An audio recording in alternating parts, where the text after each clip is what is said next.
What's up, y'all? Kofi Kingston here, and I would love to have a drink with Wrestling on the Rocks, depending on what that drink is, preferably non-alcoholic, you know? How's it going? Celtic Warrior Shane. Soda. And I would love to have a drink with Wrestling on the Rocks. Maple syrup. Fella. I would never have a drink with Wrestling on the Rocks.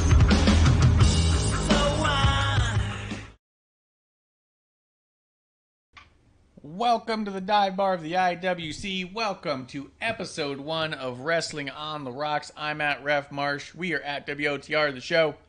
And today, we are going over NXT and AEW with my boys, Clump Day. What's up, Clump? Hey, how's it going? That's right, we're a full damn litter box today. And as always, Miss Amanda Jane, say hello. Hello, I'm not a boy. My persons. That's why I persons. said Clump. That's why I said Clump was my boy. My boy Clump. You had Clump your Day. boys, like He's you were Dalton he's boys. Castle. Clump is boys. By weight, I count for several boys. See? Okay. But we are 50% women. Okay? Good point. It is a good 50-50. Yeah, we're 50-50. You know. Like one of those orange popsicle bars with the ice cream. Oh, like a litter box creamsicle. Mm-hmm. Yep. That makes sense. That makes a lot of sense. Yeah. Let's see. Let's start with a little something simple. If you guys come for the hang for the drinks. You'll notice we weren't on yesterday. A bunch of stuff going on. But we'll be back next week with Sports Beer to run down all things Raw and SmackDown. A little swerve he told me yesterday when we were talking. He really enjoyed a Charlotte promo. So we were going to dig deep into that next week on episode 1. But today we're going over AEW and NXT. Miss Amanda Jane, what's in your glass? Well, my glass is boring today. I have a glass of Coke. And I also have a bowl of beef barley soup because I do. So. Sounds good. Clump, what do you got? What's in your glass? I got a tall boy of Liquid Death sparkling mountain water. There it is. That one's not flavored, right? That's just the water flavor? Nah. Good. Truthfully, it's not that good. But, Is it like mineral water? Where it's got like almost... No? It's not even super fizzy, but we bought a box and I gotta drink them. You gotta get through it. Yeah. What you could do, Clump, is what I've been doing, because everyone knows I have not been drinking alcohol this month as I detox and cleanse and blow it all out like a chow mein cleanse. Gross. Ew. What? Metamucil in it? Already ahead of you. I've don't call it a comeback, but I have located Crystal Lights, and I'll be damned, these things with the low carbs and zero sugars have added a spark to my life. This one I'm having is wild strawberry. We tried the margarita mix the other day. They have a daiquiri, which is on, which will be tried. Producer lady's been having those ones with booze and telling me how they are. But yeah, I thought I'd do a little something special with the wild strawberry. I'm trying to stay away from too much of the artificial sweets or stuff right now as well. But special occasion, hanging with my buddies, thought I'd have some wild strawberry Crystal Light and go nuts. Woo! Oh yeah. Awesome. But yeah, maybe you could throw some Crystal Light, because I also have the Squirt Sparkling Lime. It's for sparkling waters. Yeah, but like when you the squirt works, but when you do like the Crystal Light in it, you create a fun chemical reaction where it like geysers out like Mentos and Coke. But yeah. No, that's why you gotta get the Crystal Light, the squirt one. And the sparkling one, for whatever reason, is supposed to be better for the sparkling water. I don't know, man. It says water enhancer. I believe it. I buy it. Yeah. Dance that water, yo. Yeah. Amanda, what's your shirt? What is that? Oh, I've got my AEW is for everyone shirt because that's cool. If you did not know, just so y'all know, it is Diversity and Inclusion Month, and the beginning of the month was Autistic Awareness Day on April 2nd. So, yeah, if you buy it now, they're not donating any money. Oh, they only did it that first round. Yeah, the first round they did, but it did donate a lot of money though. That's cool. Nice. All right, cool. I'm glad I asked then. Yeah. been a couple of days of a lot of excitement in my life, so I've only been sort of keeping up with news. I did watch the programs, but Amanda, what do you got as far as news that we ought to know about? Well, do we want birthdays first? Because Let's the news start might, with birthdays. yeah, We can because do the good news I cheers. think might spark a lot of discussion. So this week, a lot of really cool birthdays. Today, happy birthday to Nikki Cross. Yes, Nikki Yes. ASH, almost a superhero, but definitely a birthday girl. Yep. So happy birthday. Happy birthday. And then, of course, Chuck Taylor, Chuck E. T. It's his birthday today. Oh, wow. Yeah, he's old. That's cool. Anyways, some people's favorite, not mine, but Dr. Britt Baker, DMD, celebrating birthday today. That's cool. Yeah. Dominic, well, that's Dijak. What's his name now? He's WWE, if he's even T-Bar. there anymore. T-Bar. Oh, okay. No. He burned that one rapidly. Oh, well, whatever his name is, happy birthday. Kane, celebrating birthday this week. Drew Gulak. And one thing that's a little special, I'm saving him for. Then right before you say the last one, the other two that I know of was Axel Rotten and Brutus the Beefcake. Ooh, the barber. Yep, the barber. Happy birthday, y'all. So, in honor of this person's birthday, I have a special background. So if you're listening, you're missing out. But if you're actually watching us, you will see it's John Cena as the Peacemaker and Tidy Whitey's. Happy birthday, Mr. Cena. Yeah, happy birthday. You can't celebrate me. You can't celebrate me. Yeah. How many candles do you have? You can't see them. Also, happy birthday to John Oliver. It's the same birthday as John Cena. He is attached to wrestling because I've never seen Marsh get angrier than a John Oliver segment about wrestling. Yeah. It was really good. Someone approached me about it and going, "Didn't you find that interesting?" And I was like, "I'll tell you why I fucking didn't." Yeah, I remember you then accosted that person for about 20 minutes. Yeah. As I worked on phones and then you left the room, and they were like, I just thought that'd be a fun conversation to have. I regret it now. I'm like, yep. Yeah. No, I taught people a lesson. They came to me to learn, and that's what I did. Grim Reaper's in the chat says, hi. Cheers, Hi. Grim Reaper. Cheers, Grim Reaper. Yeah, no, absolutely. Amanda, more news. Let's keep it coming. Cheers to all those birthday peeps. Yeah, so happy birthday, peeps. First news that was kind of big this week. Kushida, since we do talk about the NXT, True. asked for his release. And they granted it. Did he ask for his release, or did he just... Because the way it was worded that I saw was just said he's no longer in WWE. And we've seen that wording a couple of times, whether it be negotiations like stalled with Cesaro, they said the same thing, or whether they just decided not to re-sign, or whether they asked for release. What was the report you saw? What I saw all of that, but majority of the reports said that he did ask for his release. I guess, Jack at times kind of, I mean, yeah. I just thought that was a waste of, his talents. Yes. A lot of people are, kind of speculating where's he going to go. Obviously, he'll probably go back to New Japan, and the timing would be right. If he's doing I don't know if he's got 30 or 90 days, but if it is a 30, we'll probably see him invest in Super Juniors this year. I hope so. That could be I really cool. do, because the talent pool is very thin for that. Yeah. Yeah, because I don't want to see another one of these, knowing, I don't know, Gato, he's going to put what is that, Great Karn or whatever the hell that guy is, and Ocean Spray faction. Yeah, he's not a damn junior heavyweight. Same when Shingo Takagi was, I'm like, ugh. But whatever Kushida does, it's going to be awesome. A lot of people right now on the indies are speculating they really want him to team up with Alex Shelley as the Time Splitters. I would love to see that. So keep your eyes out for that. I do know right now, word on the street is that it's probably going to happen on the West Coast. Yeah. More likely than not, either Prestige or West Coast Pro. So keep your eyes and ears out for that one. So some of the discussion I saw people having was whether or not Kushida was completely wasted and unutilized, or if he had a terrible run or not.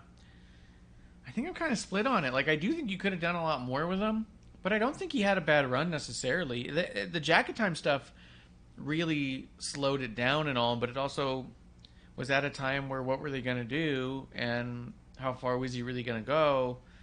We've seen a lot of people struggle from New Japan in the past. I don't know. I didn't hate his run in NXT all the way up to the Cruiserweight Championship and all that, but yeah, after that was a little bit of a bummer, so I could understand him wanting to leave. Clump, what did you think about Kushida's run? I thought it started off really, really well. I liked it initially. I thought he did great, but truthfully, as time went on, as he did more and more with, well, initially I was like, oh, cool, he's doing stuff with Diamond Mine, and then they paused that, and then they didn't bring him back, as now Diamond Mine's rather big in NXT 2.0, so that kind of was a not great spot. Then also, truthfully, anyone that was, other than Austin Theory, anyone in the Indy Hartwell wedding, Yeah. they're gone. You know what? That was the kiss of death. Yeah, that was a bad spot to be. Oh, boy. You know what is worth considering that no one I've seen brought it up at all was Triple H said in an interview recently that NXT 2.0 was always the goal, that they found themselves in a really interesting situation when it all kind of happened, that they needed NXT to be a standalone brand because of the timing of it all. And when you really look at there were takeovers at Adam Cole and Undisputed Era and stuff, but the timing of the pandemic really made them lean into established wrestlers, which was one of the reasons they started signing guys like Kushida and stuff, was because they're established and they needed those kinds of standalone products. But once the fans came back, they knew it was a matter of time before they switched back over. I wouldn't be surprised if the idea was Kushida was going to have a short run, or we're going to have you run with this concept in NXT. I don't know if the goal was ever to get to the main roster for him necessarily. And I would understand both. I would understand if it was all like, no, I'm here to do all the cool NXT stuff, and then once that was going away, being like, I don't see myself in the rest of the mix. And I think that those are both fine perspectives to have from somebody. Well, also beyond that, it makes sense in that you're not really going to see a lot of these guys from New Japan go big in the main roster, because it is unfortunately a landscape of giants. And that's not knocking it. It's just a very different thing. And that's an area that WWE really hasn't had the greatest track record of doing well with. But truthfully, it's a positive of AEW. I will give them credit as, a place where if you're small, you can do really well is AEW or New Japan, Yeah, you can still make money. Mm-hmm. Yeah, and what I do appreciate about his run, his name was Kushida in before too, right? It wasn't like Kenta who had to change his name, right? No, it was Kushida. Yeah, he's always been Kushida, and he got to keep the same gimmick, and he was doing the Back to the Future stuff. So, like, to their credit, he came in as him and did his thing, and it was awesome for that fan base. And as things progressed into Jacket Time in 2.0, I don't think anybody thought he fit in the right way there. I think everyone was kind of like, this is a bummer, because I liked the other stuff. And even me, who's really enjoying NXT 2.0 more than Black and Gold, personally, I just was not a big Black and Gold fan of most of it. Kushida was one of my exceptions. He was one of those ones where it's like, yeah, I'll take a Kushida match every day with or without promo. Like, he was fantastic. And as he, like I said, got wrapped up in the Jacket Time thing, it was like, well, this is a bummer because I'm not interested in this aspect. So I'm actually pretty happy for him if he got what he wanted, if that's what he was looking for. Splinter Fox brings up a good point. He said, ding dong, hello. He goes, Kushida's free, can't wait for him to enter Super Juniors. And he goes, Kushida, WWE, thanks for the action figure. Now back to being the best Super J. Can't wait. 100%. That Kushida Elite is sick, dude. Oh, yeah. It is awesome. I still might pick one up, just because, yeah, like you said, thanks for the badass figure. And we got the Rob Schamberger for producer lady, because she was massive on Kushida. Because, she loved Back to the Future. So we have this big Back to the Future setup, and in the middle of it is Kushida, Rob Schamberger painting signed by Kushida.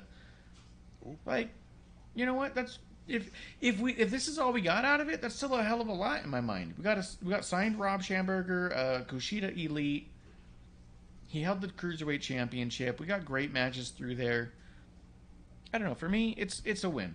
It's a win, and if this is what he wanted, then it's a double win. And yeah, whatever he does next is going to be badass in my mind. That's what makes me worry about like A-Kid.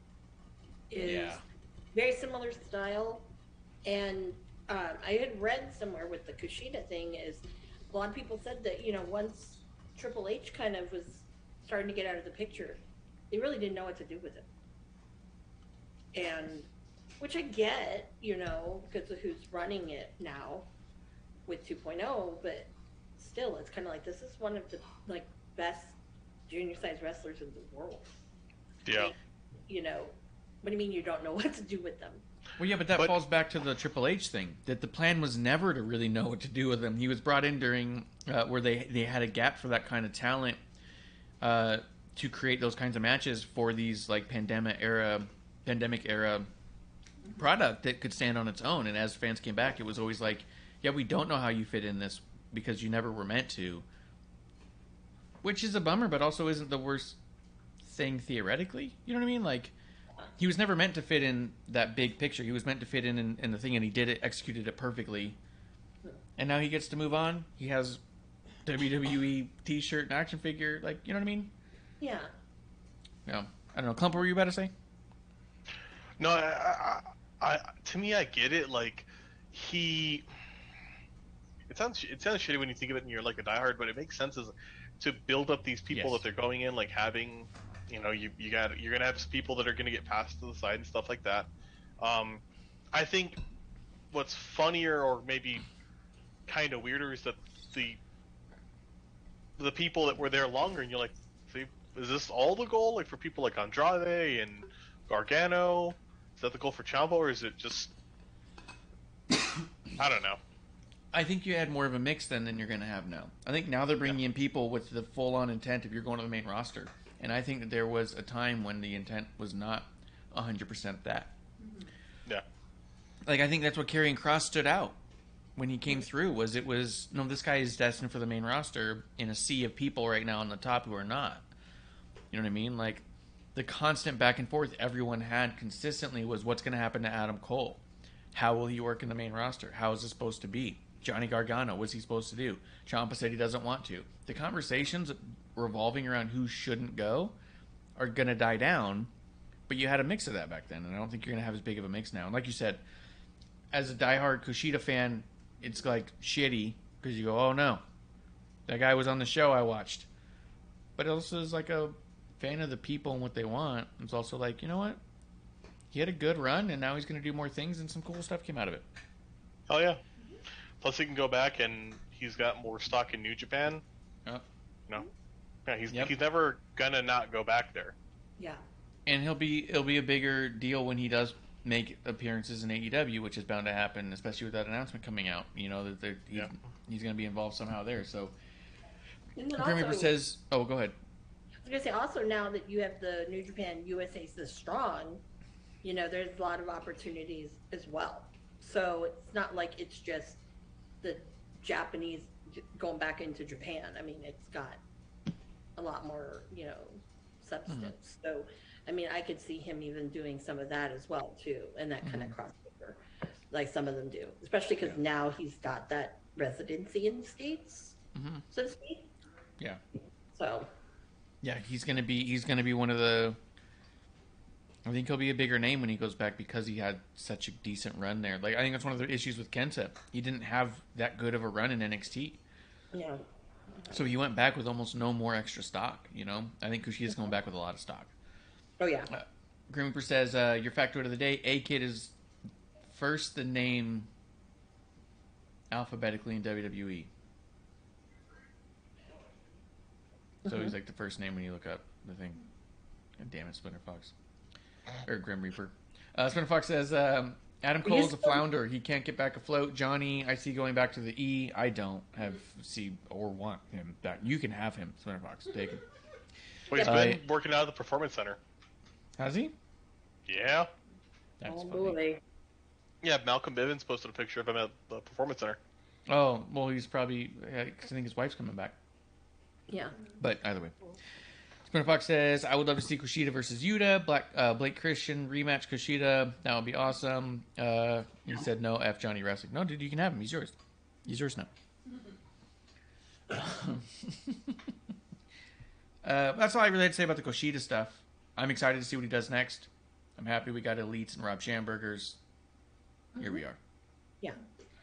And I think that at the end of the day, I mean, there's so much now that I don't even want to talk about, I hate that term, forbidden door, but there's so many different just opportunities right now that I think that I'm not worried about him. He's one of those premier people in the, wrestlers that's out there. So, no. I just want to see what's going to happen, where's it going to go, and stuff. On the indie scene in particular. Did Lisa go to AEW event? I was wondering. He won't go there. I'm wondering. I'm going to ask her.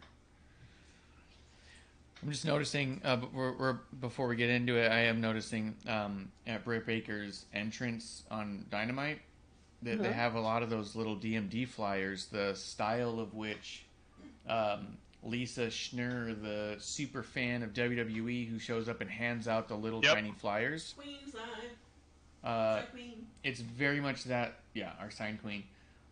Very much that style, but I'm not seeing like the trademark Lisa sign, because she gives out the little signs and then she has one of her own that has usually a background with their name in the front, kind of a deal. Like, she's got a very stylized type of sign as well. I'm not seeing her sign. I'm seeing a bunch of flyers, and it makes me wonder if AEW printed out a bunch of those signs and fabricated the thing, thinking that WWE does that, but not knowing that WWE does not do that. It is a super fan named Lisa who is amazing, even though she crossed me one time. What? We battled it out. We were in a bidding war for the same item, and we didn't know. For Bailey. Oh. It was the Sasha Bailey. It was the first 2 rungs on the top of the ladder from their Hell in a Cell match. And it was signed by both of them. And it kept running up, and I kept running it up, and I kept thinking, fuck, producer's not going to be happy we're missing rent this month. And I ultimately ended up tapping out, and then I made some sort of comment because someone posted, like, oh, can you believe this went for this much? And I was like, I can't believe someone outbid me on this. In those last 15 minutes, we went back and forth forever. And then I got a DM from her, and she's like, trust me, I got a good home. And I was like, damn it! She sent me pictures of it, and I was all like, look, first off, if you had told me to begin with, I wouldn't have run you up an extra $200. I'd have bowed out, because I would have known I was going to lose anyways. But, yeah. We've since made nice, but still. Yeah. Speaking of which, go ahead. I think they're still up for auction, but Joey Janela, if you guys want some used gear, most of it was shitty worn AEW. We're not bitter. He's donating that money to helping out the Ukraine. So nice. Check it out. I don't know if it's still. I think still be up. So, but he also did do the Razor Ramon gear, and I think that went for a lot of money. Yeah. That was cool also shit. the one. I think that was the one he wore for X-Pac's return match, 1-on-1. I believe so. Yeah. Yeah, I believe so. At spring break. Yeah. Yeah. Mm-hmm. Yeah, he's always good for one of those things. But so the other news, because this will lead us right into lovely AEW. So that Forbidden Door. Okay, so I watched Dynamite last night. I did not partake in 420 yesterday. I forgot all about it. So, I was watching, got that stupid CM Punk match. So I don't really know where Tony Khan did this thing, and there was Let me tell you, before you get into what you want to say about it, let me pull up the results and I'll tell you exactly where it was, because it became a segment. Plump, you saw it, correct? Yes. So Tony Schiavone comes out and goes, ah! Because that's how Tony Schiavone sounds, and he brings out Tony Khan to make his huge announcement. Tony Khan comes out and he goes, thank you, And he says he brings out the president of NJPW, who comes says out. Nothing. Yeah. Says nothing, doesn't try to say anything, doesn't lean towards a mic, goes out there with his hands kind of folded in front of him and just slightly nods like, yes, I am in attendance today. And right as Tony starts to say something else, on the screen pops Adam Cole, Bay, and he says some shit, cuts some promo. No announcement of this magnitude should be made by anyone other than Adam Cole, Bay. And I was like, fuck off, dude. And he makes the announcement and says, but not only are you going to get that as a teaser for the Owen Hart National Tournament, is going to be a teaser match, Adam Cole versus Ishii. And the crowd was all like, woo, Adam Cole, Ishii. And I was like, I don't remember which one Ishii is, but it sounds familiar. Own Pitbull. He's little short guy with no neck. Yeah. He's fantastic. He's good. It's going to be a good match because Ishii can carry people. Yeah, he can. And he had a fantastic match with Minoru Suzuki. Was it last weekend, I think? Yeah. Yeah, I think it was last weekend. Because I had to watch, I had to practice booing Ocean Spray. That makes sense. But the segment wasn't over. At that point, Adam Cole says, there's someone else here to shut you the fuck up, Tony Khan. And Jay White comes out. And then Jay White cuts a promo and says, this isn't about AEW or NJPW. It's about the Undisputed Elite and the Bullet Club. And the crowd goes, too sweet, whip, whip, too sweet, whip, whip. Oh, that's why people were having a fit. Yes. And then the whole time, Tony Khan's doing this. Overacting like crazy and nodding his head like, I don't like this one bit. And everyone's like, dude, you look like a fucking idiot. Tony Khan's a terrible actor. Go ahead, Clun. Yes. Well, a fair amount of the AEW fans like Tony Khan for some inexplicable reason. So they were like, oh, it's cool, he's here. But I will say this, and I have an argument that I think you both will agree with. I would rather have Adam Cole talk than Tony Khan talk. Sure. So I'm okay with it. And I'm not saying this to be mean. I don't know if the president of New Japan would comfortably be able to deliver that news. He may not be fluent in English. Sure. He may not be comfortable in a speaking role. So I'm cool with that. That makes sense. I think it would have just been better if Jay White came out like himself and then introduced Adam Cole and then Ishii came out, because that would have been they're structuring it for the biggest pop at the end, which I get it, but I think that would have been a better structured story in that case, because Jay White can talk, Jay White can handle it, and then have Adam Cole and the Bucks come out and then have, and you're gonna face Ishii, have the president of NJPW say, like, have him just say one thing, well, you're gonna face Ishii. Boom. Yeah, I mean, and that's a really good point, is I think that something that got muddled up here is Tony Khan was on the old Twitter like he does. Huge announcement on Dynamite. I got a huge announcement on Dynamite. Watch it on Dynamite. A huge announcement. This is not a huge announcement. B, it was filmed like a wrestling angle, which then brings into, are we making an announcement or are we telling a story? Those are two separate things, and Clump makes a really good point. You turned it into telling a story. You took out all of the announcement concept, because when he came out and did the ROH announcement, he did a fine job. He sounded weird and rattly, but he did a fine job. I bought ROH, and to celebrate, we're getting Daniel Bryan versus Christopher Daniels. Ta-da! And you go, okay, cool. With this one, he's all like, I want to go out there and make faces and play around, and I'm going to have Adam Cole say a thing, and then I'll make another face, I'll wiggle my finger. And it's like, what the fuck is happening? Is it an announcement or is it an angle? Well, and I think it was 420. I think ultimately, one or the other. And like you said, Clump, if it was going to be an announcement, just have Tony Khan say it. This is what we're doing. It's going to be cool. More to come. He can't. If it's going to be a story, then you did it all wrong by making him come out there like it was an announcement. And when I say it's not a huge announcement, I'm not trying to undermine it or say that it's stupid or anything, because it's not. But it is par for the course. it has been what they've been asking about, and by they I mean anyone who interviews Tony Khan and who's not busted open.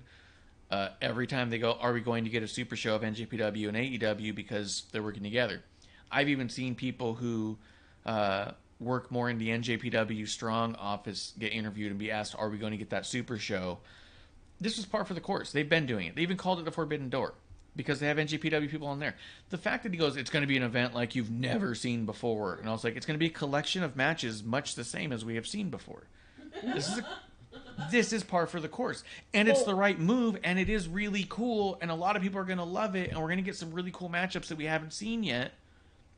But I do at no point felt like this was huge. No, we're not. No, we're not. You're not going to get any cool matches? No. It's going to be been there, done that. There's only, like, in my opinion, I think there's only maybe 3 that it needs to be booked, and if it's not, someone needs to, like, assassinate Tony Khan. Yes, Jesus I said it here first. You heard it here first? That's the worst. Yeah, I heard it here first ever. I will say that. She goes, if these matches don't happen, someone should assassinate Tony Khan. You heard it here first. It's fucking awful. Yes, I did. I went to producer with me. Yeah, and I'm not doing it. Someone else will do my dirty work. That's a good point. It won't be her. Won't be me. The first one, and this is an obvious one, yeah. And if it doesn't happen, there's something wrong with him.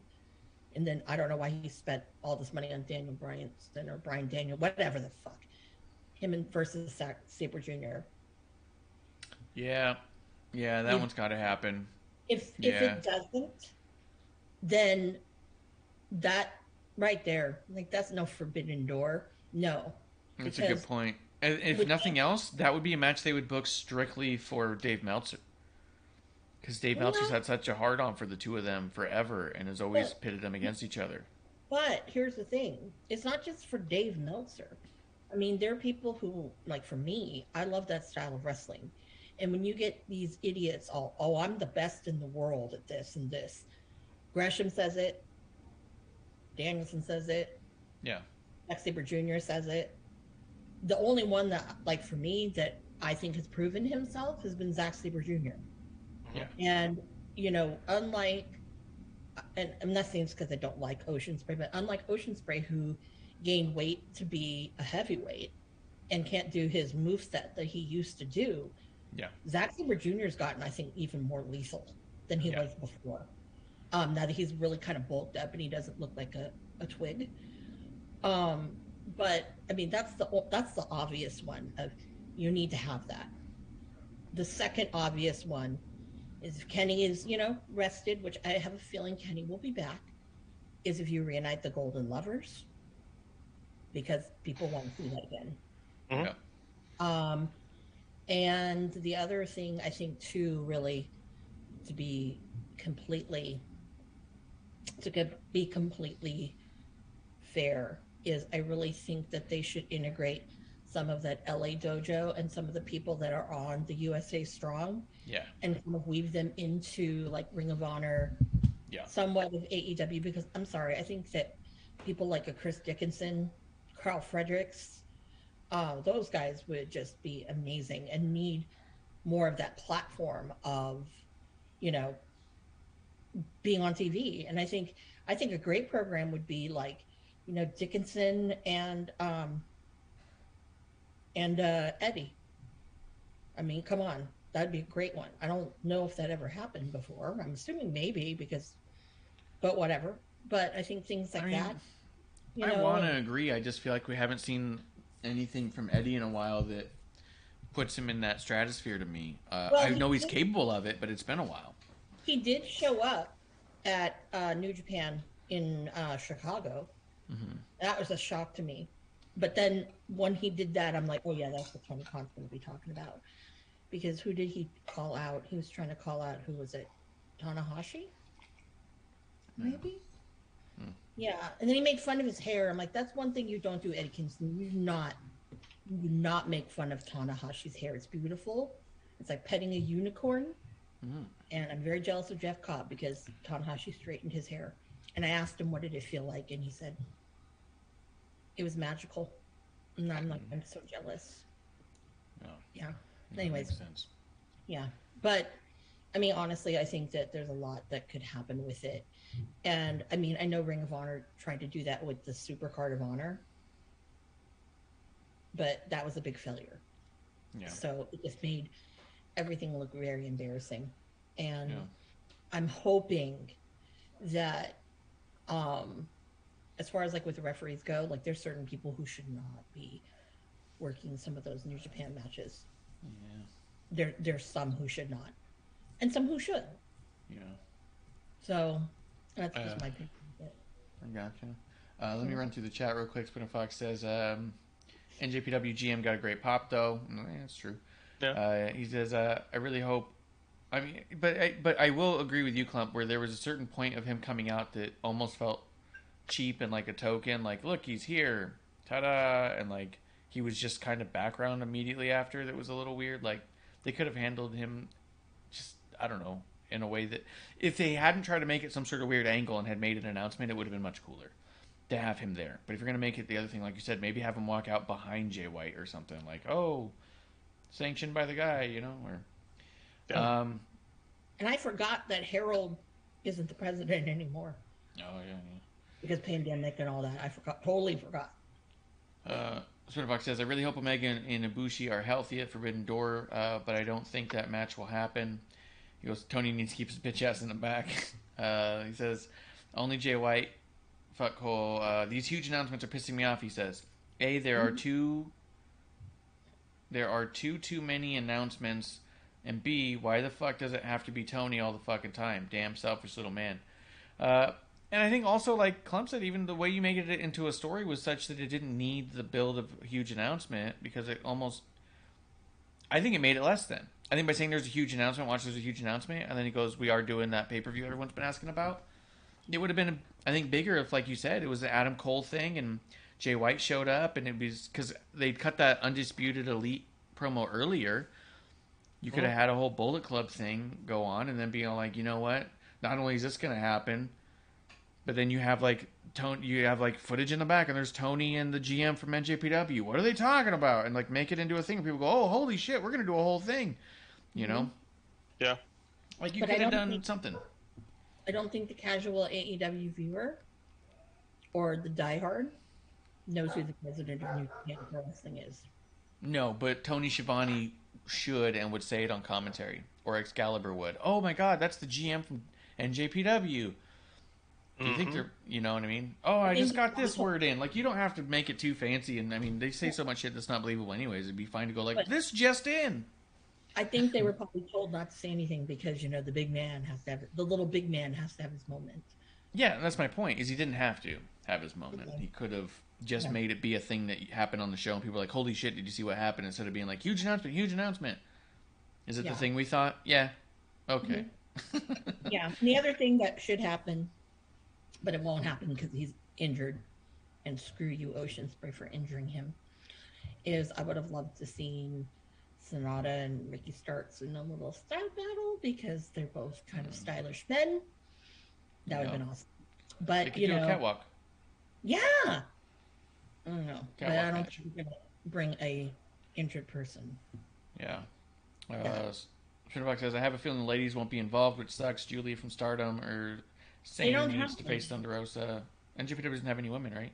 No. They affiliate, but they don't have women. Yeah, they affiliate, but they're not going to bring the women people over. If they want Japanese people, they're going to have to dig for Joshi that Kenny knows, or through like Rio or Shida and all that stuff. Yeah. And he wants to see Kairi Sane versus Thunder Rosa, which I would like to see at some point too. But he lists off a bunch of matches he wants, not just the ones you said. He goes, Bryan versus Okada would be better than Bryan versus Zack Sabre. No, he said, I don't agree with that at all. I think that so he goes CM Punk versus Kenta, which I also couldn't give two shits less for. I actually think I've always thought the go to sleep was a terrible looking move. And the fact that we would have like two people doing it, there's four people doing it, because Guevara does it, and someone else. Danhausen does it. Mm-hmm. Somebody did it on WWE the other day, and I was like, "Stop doing that move! It looks dumb." I would like to see the return of Colt Cabana and Yano tag teaming together against like Orange Cassidy and I don't know, insert whoever. Let's see. He says Jay versus Mox, FTW versus God, Omega versus Ibushi, Zack Sabre Jr. versus Yuta, Connors versus Garcia, Tanahashi versus Mox, Jay versus Malachi, Joe versus Jonah. Oh yeah. Spin Fox says he knew who the GM was. That's good. Well, of course you Splinter Fox who the GM was. Yeah. But you're not the average AEW nut or nut job or Yeah, you fuck. Let's see. He says that is what is pissing me off. AEW watchers are becoming WWE fans. Boys, they only watch AEW. I'm not sure what he means by that. Expand a little bit because I think that might be an interesting topic. And he does say, you think you know what he means?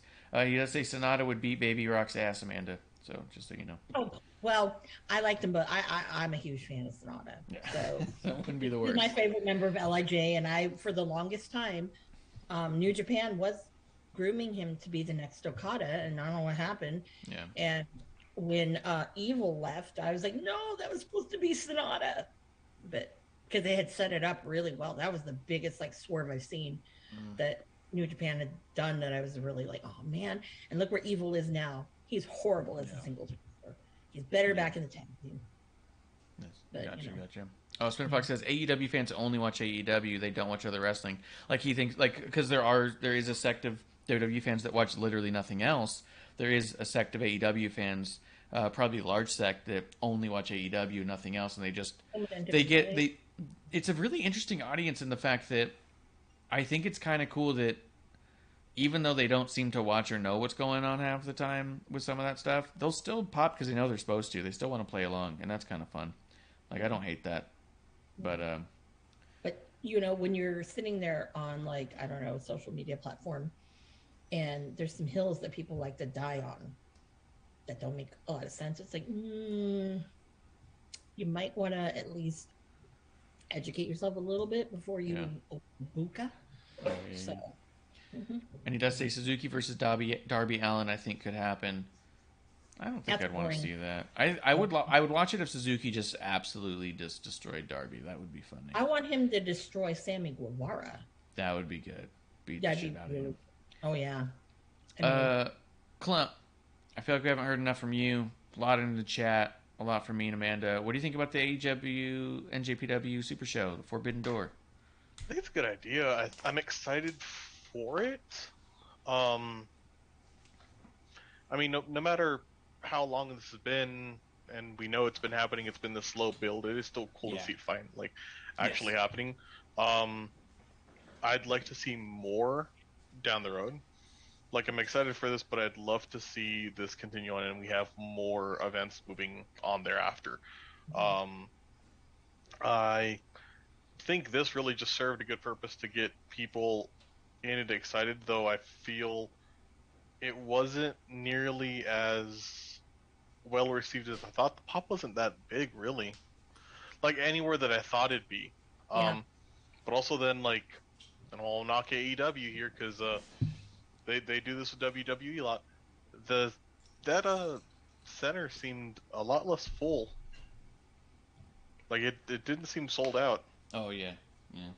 Like, those... I mean, I will say, I liked how they brought people down, but the upper decks are just, they were blacked out. Yep. Yeah. I think running all the same cities all the time is starting to hurt them. I don't think they're getting... I mean, they don't need to be in Pittsburgh, like, every other day, or, you know, Yeah. I mean, to be honest, like, New Orleans looked like it was packed. Yeah, I think. Yeah, I think the crowd's getting spoiled. They get it a lot, so they don't have to go to this one. There's gonna be another one in a month, and then when you run that often, and it starts becoming like, oh, I'll wait till the card's a little bit different. Like, I don't think there's enough people in those cities to pack it out, who are willing to spend the money to pack it out all the time. So I do think running the same cities is what's hurting them. I do, because I think their fan base is still rabid, and I think when they show up to a new city, you'll have a lot of people turn out. But I agree with you. Probably it's going to be nuts. Yeah. Already is. I mean, but I think that that at the end of the day, I don't know. I think this one's an ill-timed one. And I hate the fact that New Japan, actually both of these companies, you do so much in Chicago, okay? You're going to have another pay-per-view in Chicago in September, Labor Day weekend. Why don't you spread the love somewhere, Because New Japan didn't draw very well on the East Coast. Yeah. Hashtag facts. But when they were on the West Coast, oh my God, that Walter Murphy or Walter whatever pyramid down in Long Beach, that shit was sold out, like packed to the rim. Same with the Cow Palace. They only did in San Francisco once. Yeah. And that place was full. And a lot of it was because of the nostalgia of the Cow Palace. But I'm thinking, if they came and did like a Staples Center or whatever, they could fill that out. Absolutely. Yeah. But Staples is a little big, but for a big event, you probably could. If you're doing something like the Forbidden Door event, pay-per-view like that, yeah. You probably could. Why do you think they're hitting Chicago again with that pay-per-view? I thought that was really weird. Since it was in Chicago, I was like, fucking why? That's definitely something you'd want to do somewhere else. Well, I don't know. They really are getting spoiled. Or is it because, Ryan Barkin does their tease too for New Japan. So does that mean, it means his people all get the front couple of rows? Not to complain about that, but that's the truth. And that's getting old. That's getting really old. Yeah. I wonder if they're planning a big CM Punk match for that one, and they want it in Chicago so he can like main event or some shit. Why? Who would you want to see CM Punk? Like, if that is the case, if it's because of CM Punk, who would you want to see CM Punk face in NJPW? NATO? What about you, Clump? Okay. At NATO. NATO's a... Naito. Oh, yeah, Naito. Mm-hmm. That's the only choice. Because Okada, I think, is too slow of a worker. Yeah. And he's kind of boring in a way. And then Punk's kind of boring. So you can't have two boring people. Yeah. I mean, Okada can do well, and I think a slow match would be good. I think Punk would be the weak point there because Punk, I'm sorry, he hasn't shown me a much positive. He seems like he's getting winded. He seems like he's getting burned out hard. Yeah. And even before he even made it out to WWE, where he became famous, for the record. Before he was even there, he was Ring of Honor. Did he do anything really in Japan at all, or even wrestle guys with that kind of strong style concept? I feel like he was just a total indie backyard guy and Ring of Honor and then WWE. Yeah, he was an indie backyard guy because the one who was more of the man of the world was Cabana, because Cabana spent I think 2 months in England. In the UK, doing all the, the Butlins camps and the, all that other stuff. And he went to Japan, I think, before. So yeah, I don't think if he did, he might have done Dragon Gate, but very briefly. Yeah.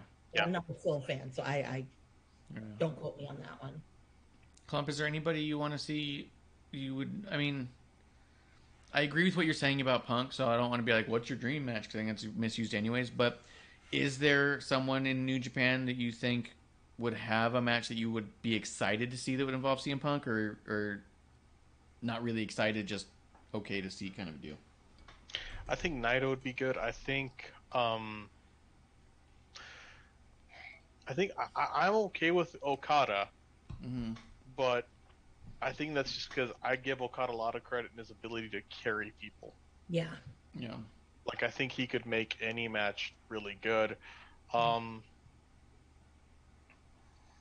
think the weak side there is Punk. I don't know if there's anyone I'd want to see. I don't want to see these people face Punk. I want to see a lot of these people.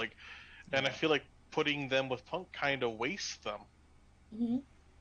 I think, if you're gonna have. I'd love to see Moxley versus Okada. I'd love to see Moxley versus Naito. I think that'd be great. I think seeing Punk with these guys, I don't know. It's gonna be kind of rough. I think it'd be funny to see Suzuki with Punk. Yeah. Because I think that they've probably talked about that, and I would put money on there's a reason we haven't seen that already, and that might be Punk, because I don't think Suzuki would work with someone who can't be at his level. I think that's true. Also, like it or not, Punk has a very, very WWE style. Yes. The only thing he's added is he cuts himself. But it's all very WWE. He's got a very WWE style mixed with a depressed teenager style. Got yes. it. Cool. What is there anybody in NJPW who works like a solid WWE style? Because I feel like when I watch it, I don't feel like any of them are that style. No, I don't think so. And I'm trying to think of anybody who left WWE recently that popped back up in NJPW, and no one really comes up in my mind. Because not Kenta, because Kenta, Yeah. No. Splinter Fox does say Punk vs. Kenta is it. He goes, maybe Ospreay. And I agree with Splinter Fox saying that, just in the idea that I understand that Kenta and Punk have that connection, and they have gone back and forth online in the past and all that. So I get that idea, but I couldn't be less interested in Punk vs. Kenta. Ocean Spray and the story's there, but I don't care about that story. Ocean Spray and Punk, this is why that's a bad idea. You've got two assholes. Well, in the ring together. This is not personal opinion. This is the hashtag facts. That you have Ocean Spray, who no sells the shit out of things, and I know Punk would irritate the fuck out of him. So it's an ego thing, and it's not going to look good. It's just going to look tacky. But if there's anybody that should wrestle Ocean Spray that is from AEW, the only person that comes to my mind is you need someone who is kind of flippy dippy. So, I mean, either you throw a Dante Martin in there, or Lee Moriarty could be pretty cool with an Ospreay. No. You don't think? He's not as flippy, but he could twist him up, and Ospreay's trying not to flip as much, so you could really push his limit. But he still tries to. He's sitting there like with his modified lethal injection, the Oz cutter, like whatever. He'll just whatever. Just something original. No, I just don't think that there really is anything. Yeah. Of course, the part of me is like, I want someone to beat the shit out of him, but Yeah. But other than that, all right. Well, let's move on a little bit. I will say that segment though that came out was right after the Blackpool Combat Club match. It was right after that. Let's rewind a little bit because I feel like that was good talking about all that. Let's go a little bit back towards Rampage because there was other hot topics online that I wanted to get your opinions on. There was only two things on Rampage I was going to bring up. You tell me if there's any more you had, and I'll run through the one because it was just kind of a small thing. Ruby Soho versus Robin Renegade. The Renegade twins have been on Mission Pro Wrestling a lot. And I think they're the Mission Pro Wrestling Tag Champions right now, if I remember right. If not, they were recently. So I believe it was Robin's debut match for AEW, if I'm not mistaken. In this match, they did the Twin Magic spot that they got of like that the Bella twins would do, where Ruby throws one into the turnbuckle. She's all beat up. Referee turns his back, and the other twin slips out from under the ring and switch spots. Right. It was weird to me to have the twins lose after that, because historically, with all that kind of twin stuff you do in wrestling, it's because they're cheating and cheaters win, and that's why you boo them. These people cheated and were bad at it and both lost to Ruby, which made them both look kind of like jobbers, which at the end of the day, they're not signed with AEW, so they don't have to look like winners. But I thought that was a weird way to do that. Am I off on that one? No, but didn't the Bellas back in the day when they kind of sucked, didn't they lose a lot too with that Twin Magic? I'm sure they lost at times. I'm not very into their matches to begin with, but they definitely won a number of matches with that too. That's how they held on to the title as long as they did. The Twin Magic stuff. Mm-hmm. They won a lot too, so. Oscar Fox says that they have been on Dark, but they haven't been on TV, so there's that. So, all right. I just thought it was a weird spot to do. Like, if they were gonna lose, I don't think I would have done the twin spot. I think I would have just left that for another time. You know what I mean? Yeah. Because now the cat's out of the bag, so to speak. The other thing was the Crown of Thorns Adam Cole thing. It happened on Good Friday.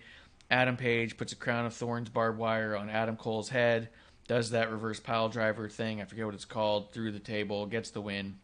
A lot of people were up in arms on it. A lot of people were trying to hold AEW accountable for something that they deemed tasteless, potentially offensive. They said, I personally was not offended because I am an atheist. I don't believe in that, and I think that's totally fine. But at the same time, when I first saw it, my thought was, well, that's stupid.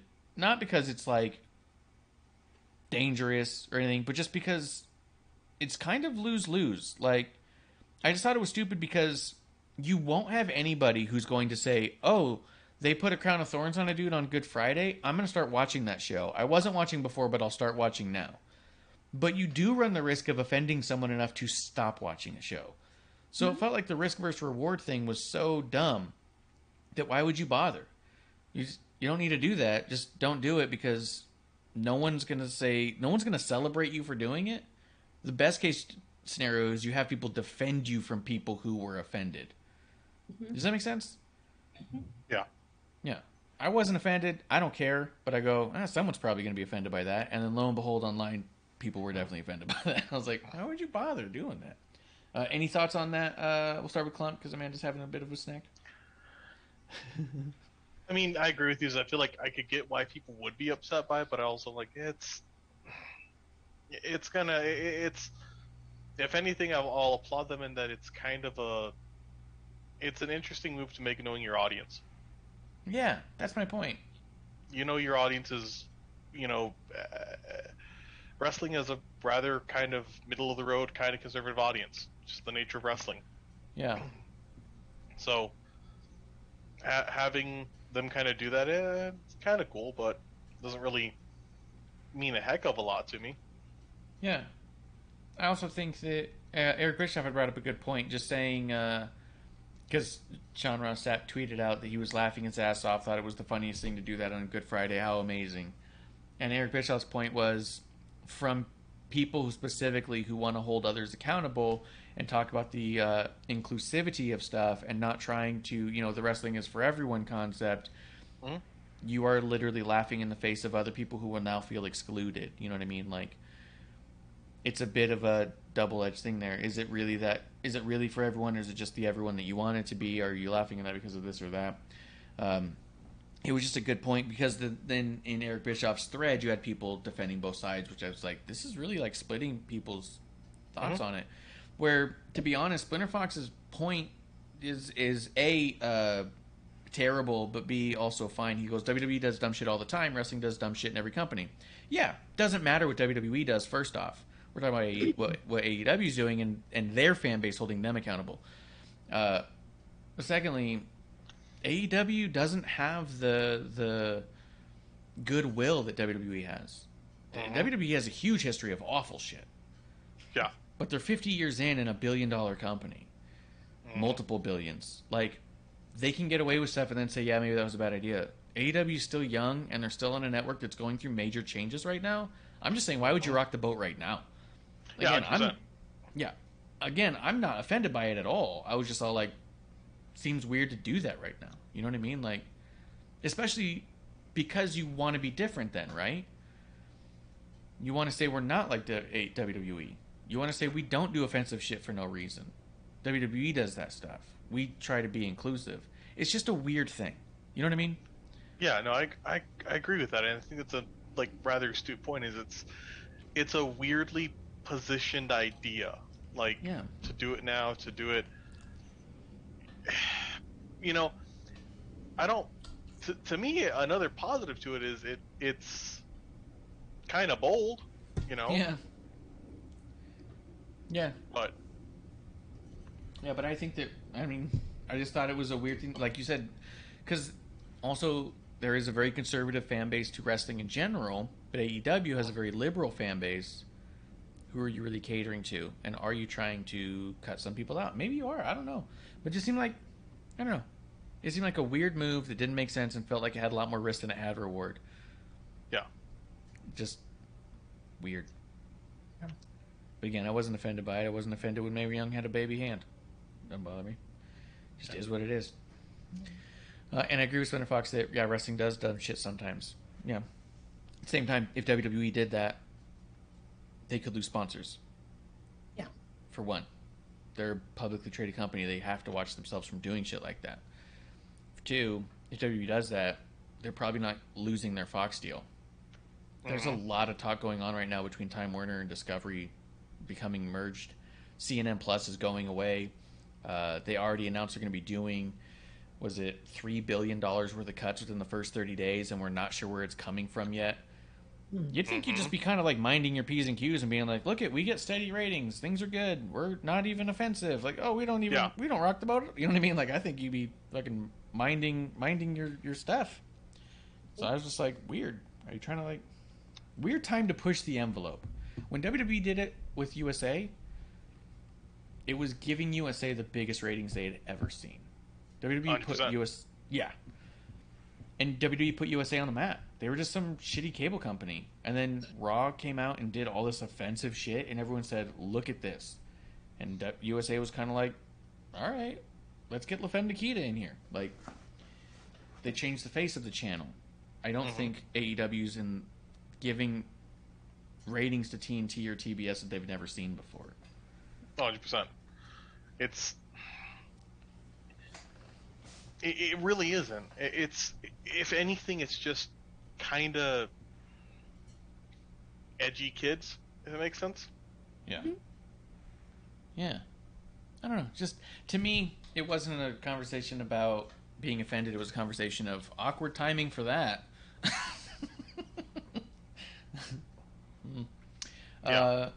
Spinner Fox does say that movie's called The Deadeye. He said the movie's called The Deadeye. Deadeye is a headshot like a bullseye head to the... Maybe it was a bullseye on the head. Okay, that's cool. He goes, I mean, you make anything up for that. Something like that. Yeah. He does say, I bet people was trying to cancel Janela for his comments on the video where they were singing on a Good Friday on an airplane in the air. That was also a tweet by somebody who's not signed to a company. He's not a billionaire trying to stay on a network that's going through a massive merger. They're not the same. But yeah, nice again, try. Yeah. And he does say that he thinks the twins are going to sign to the WWE because he thinks that in his words, bitch ass Tony don't know women's wrestling. Bitch ass Tony doesn't know a lot of things. Yeah. And he goes, and then Mr. Fox does say, I mean, I'm already calling the death of AEW by 2025. If it comes early, then so be it. There just is more wrestling out there. I'm not worried. Just glad the W is not the only option. 100%, dude. And that's what it comes down to. Again, I wasn't trying to knock AEW and say this is offensive, don't watch it. I was just, my whole thought is weird to do that right now. That's all I have. Go ahead, Amanda. I was say, my thing is that the AEW fan base is looking for any little thing to bicker and argue with each other about. So I'm not offended by it. I'm like, whatever, Yeah. I'm more offended by other things that, that happen. But again, it's, I don't know, was it in good taste? Oh, maybe not. Because if you're trying to, get a big deal for this company you bought, that's not good. Yeah. Especially with it's publicly known that you're booking these things. So obviously at the end of the day, who approved this? The man approved it. So I think that's a little kind of funky, but well. Yeah. I'm not offended. I'm like, really something else for you guys to bicker about? There's so many other things in the world. Not that. So yeah, I didn't even care for the match, but and like I said, when I saw that and everyone's freaking out, I was like, it's a weird thing that's what you want the takeaway to be from your show this week. And there's other things in wrestling too that I think are more I think newsworthy. Yeah. I mean, I know we're, this week and we'll talk about it later, I know, but, the whole thing with MSK. Yeah. I mean, just things like that. There's like lots of topics. Like, for example, the Mickey James, the Instagram thing. I don't know if you guys saw that. No, let's dig into that a little bit. I'm done with this topic. If you guys are, we can go to the next one. Totally. Well, apparently, and it was at some kind of I don't know, like one of those like WrestleCon, like it was a convention. Oh, I know exactly what you're talking about. Yeah. That guy's name is Leonard. I've met him. Leonard, yeah, I've met him too. Nice guy. Well, he was nice to me. Yeah, and Nikki, it was her idea. Yeah. So take a picture. So let me paint the picture a little bit. So what happened was, there's a picture that this guy Leonard, he's a super fan. He's at the front row for most WWE events. He's always wearing a Natty shirt. He's got a Italian Nightheart one, the old school one with that cool cartoony heart with the wings. And every time he sees her, they take selfies together. He'll post them and stuff. He's a huge, huge women's wrestling fan and has been for a really long time.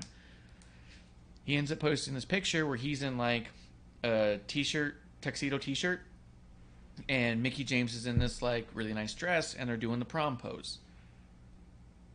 Someone takes that picture off the guy's thing and then posts it and say, "I hate pictures like these." Then the whole thing becomes this thing where everyone's attacking him, saying, you shouldn't be asking him to do this. Like, look how uncomfortable she looks. You can tell that she hates this. And as in a little bit of defense, I don't like those pictures either. But I don't know what's going on in everybody's head. Yeah. Mickey James then posts the picture and said, "I wanted to set the record straight. This wasn't his idea, this was mine."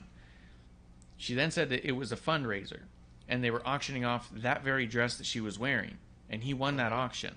And she thought it would be cool to do a picture like that because he won that dress in an auction. Yeah. And that it was going towards charity. The only thing I would say that I didn't really love that she did was she said exactly how much he spent on stuff. He donated this, he's donated this much, he donated that much, and I was like, don't put a dollar amount out. Just say it's significant. Yeah. But that's nitpicking for sure. Point. Yeah, but she was trying to make a point. He's donated a ton of money to my causes, and I already know him and have known him for a long time, and said he didn't ask and he never would. I asked him.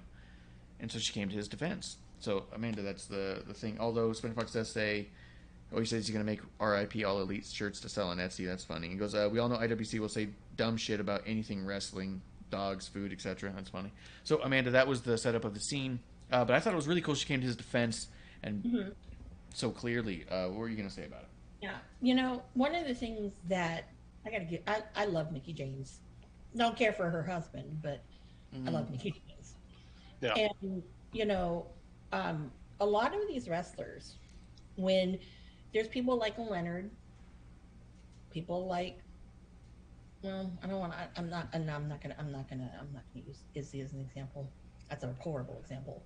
I'll say myself, the Janela cosplayer, John, a lot of people, when, these people and they know that, you're a huge fan, and if you're supporting causes that they support, or you're, I don't want to say sticking up, but you're that big of a fan, a lot of times, there's some crazy things that happen, and I know people, those kind of photos, if you ask for it, or you just take it upon yourself to do it, and you really don't know that person, that's kind of funky. That's where I kind of draw the line, right? Now, people can say to me, on my Twitter header, there's a picture of Colt Cabana and Marty Scurll fighting over me. That was not my idea.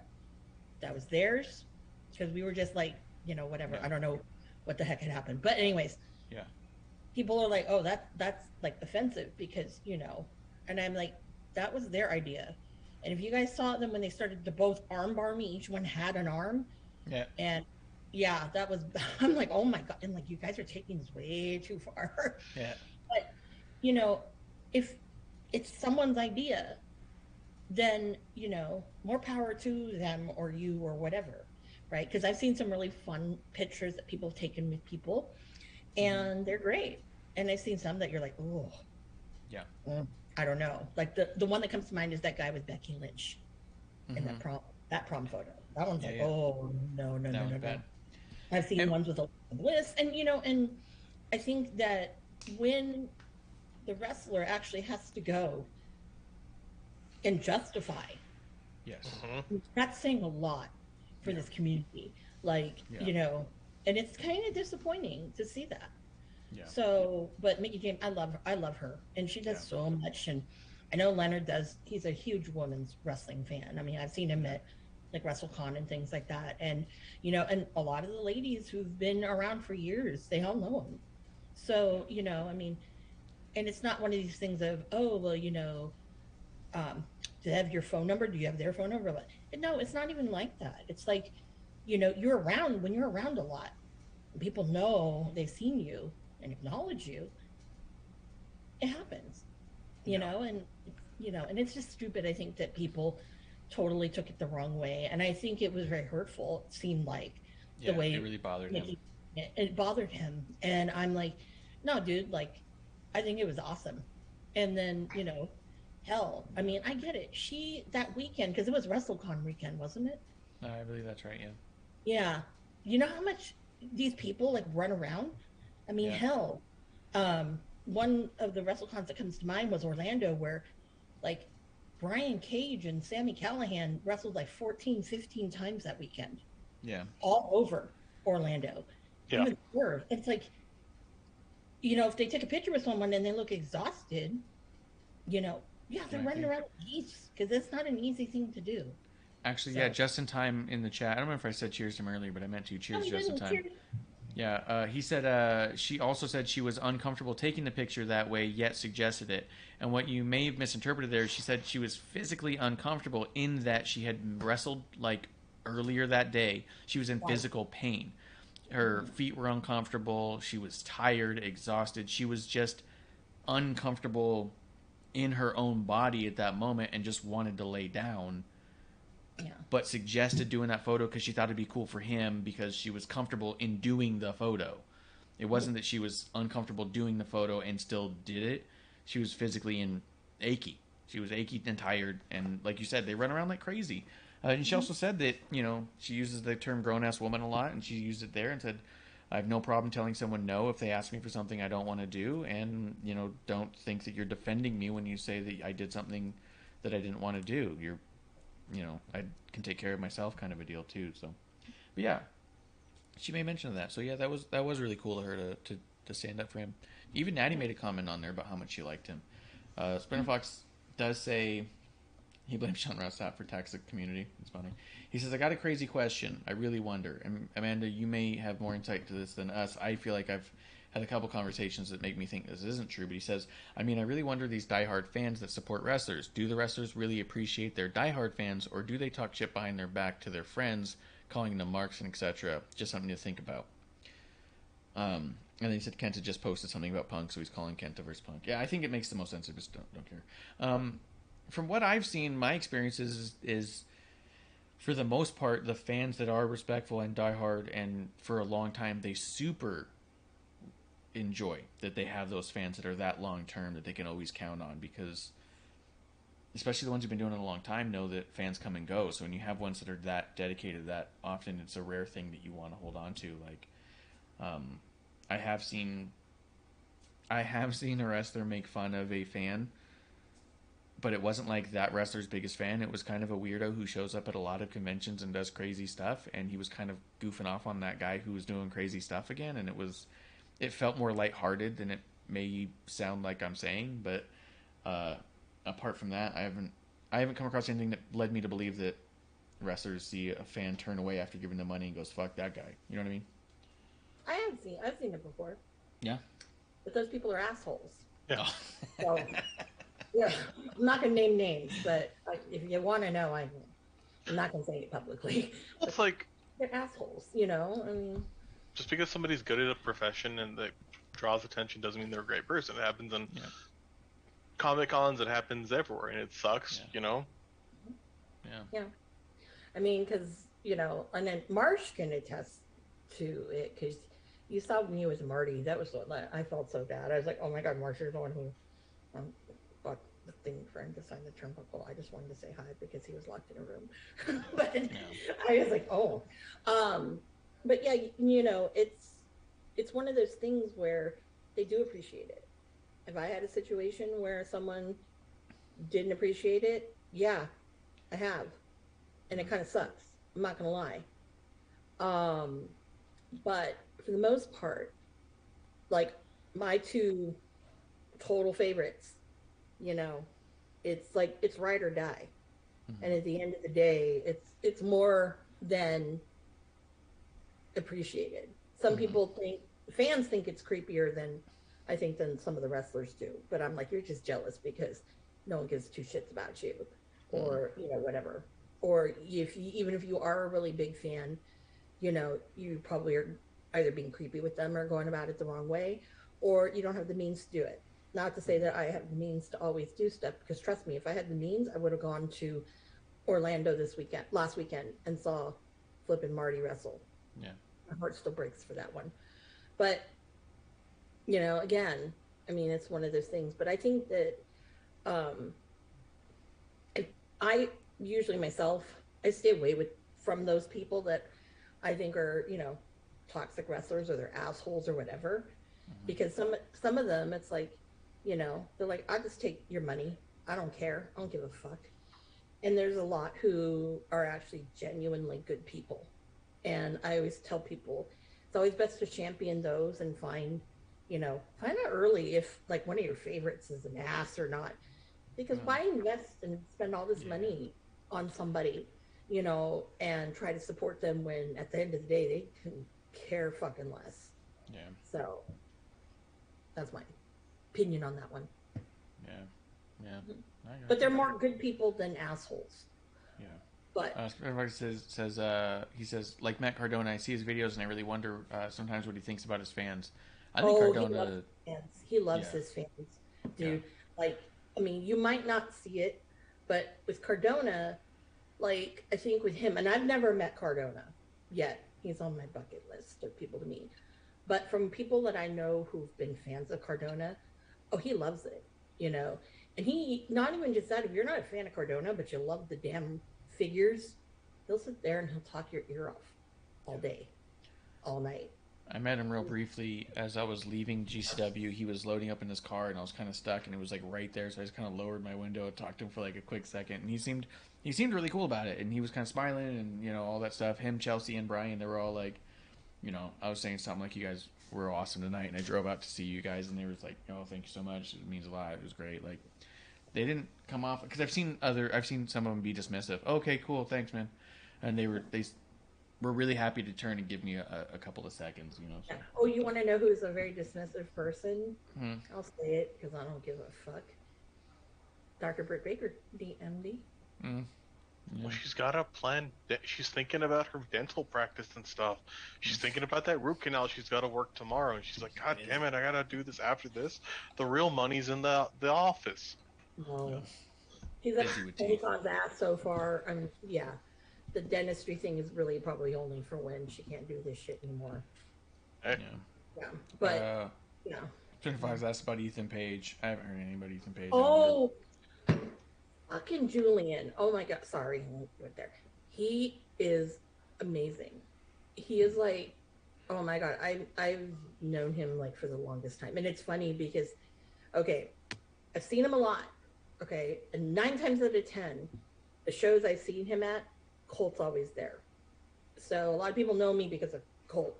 And one of the times I saw him and he was like, well, it's interesting seeing you here, Amanda. And I go, really? Why? And he goes, Colt's not here. I go, I wanted to check out JCW. It was in LA.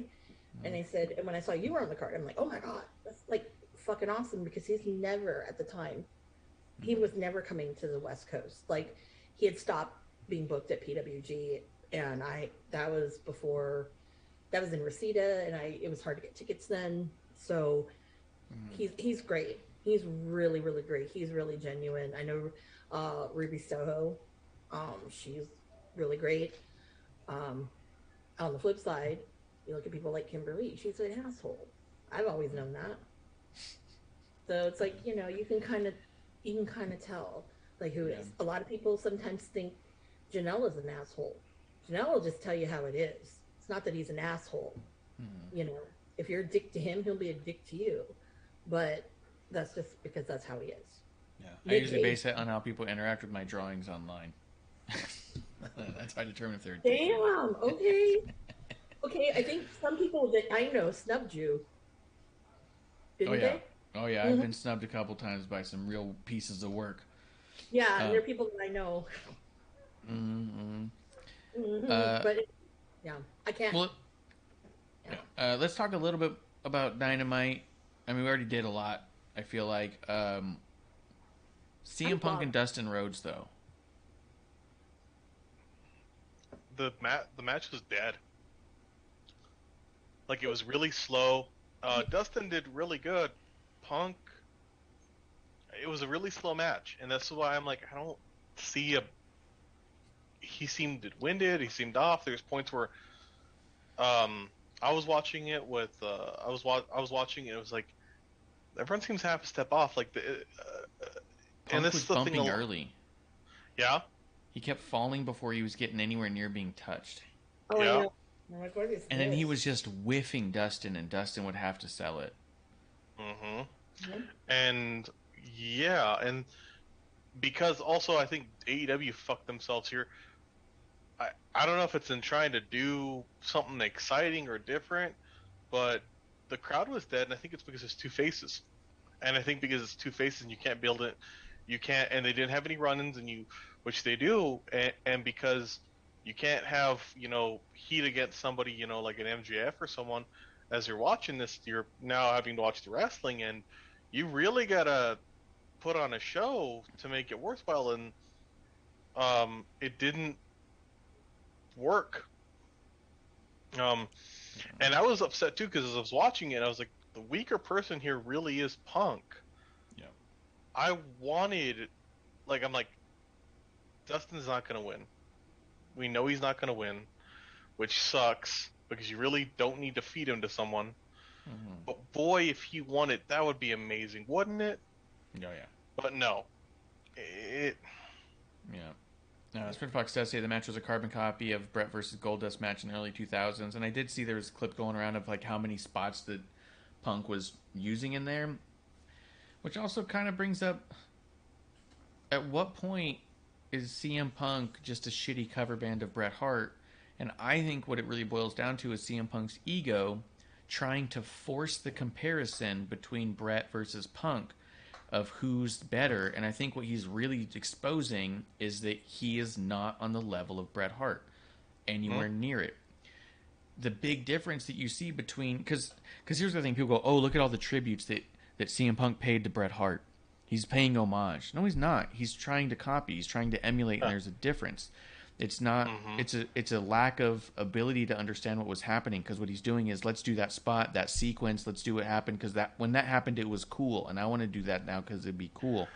The difference, real quick, and then I'll go to your club. The difference with FTR and Dax, they duplicate the execution of the moves, but in a different way than it was done before. They take the maneuver themselves and show influence and inspiration.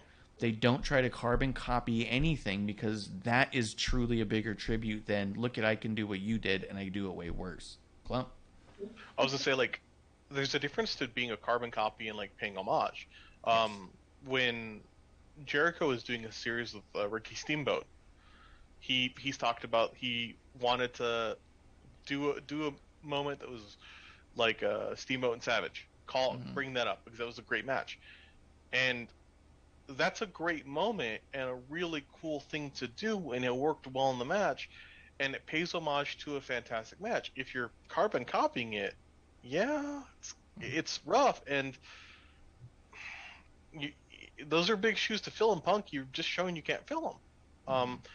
You're built so much off of hype. Also, I was watching this with a friend who's, kind of watching wrestling with me, and they're new to it, and she's watching, and she's like, immediately I loved. She goes, why is he coming out to cult of personality? And I had to explain the whole, like, well, this is the thing with him. And she's like, why is he so bad then? Mm-hmm.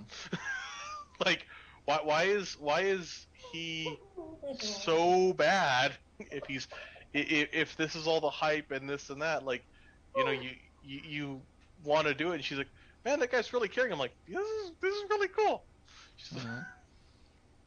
Yeah. It's like watching like you go out there and you're it was like watching a Make-A-Wish kid. Yeah.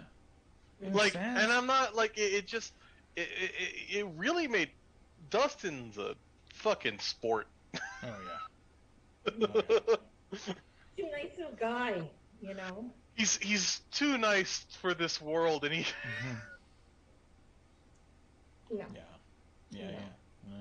I just thought it was weird and awkward and a bad match. And then, at the end too, producer was watching it, and the thing she goes, "Why isn't the crowd like into this?"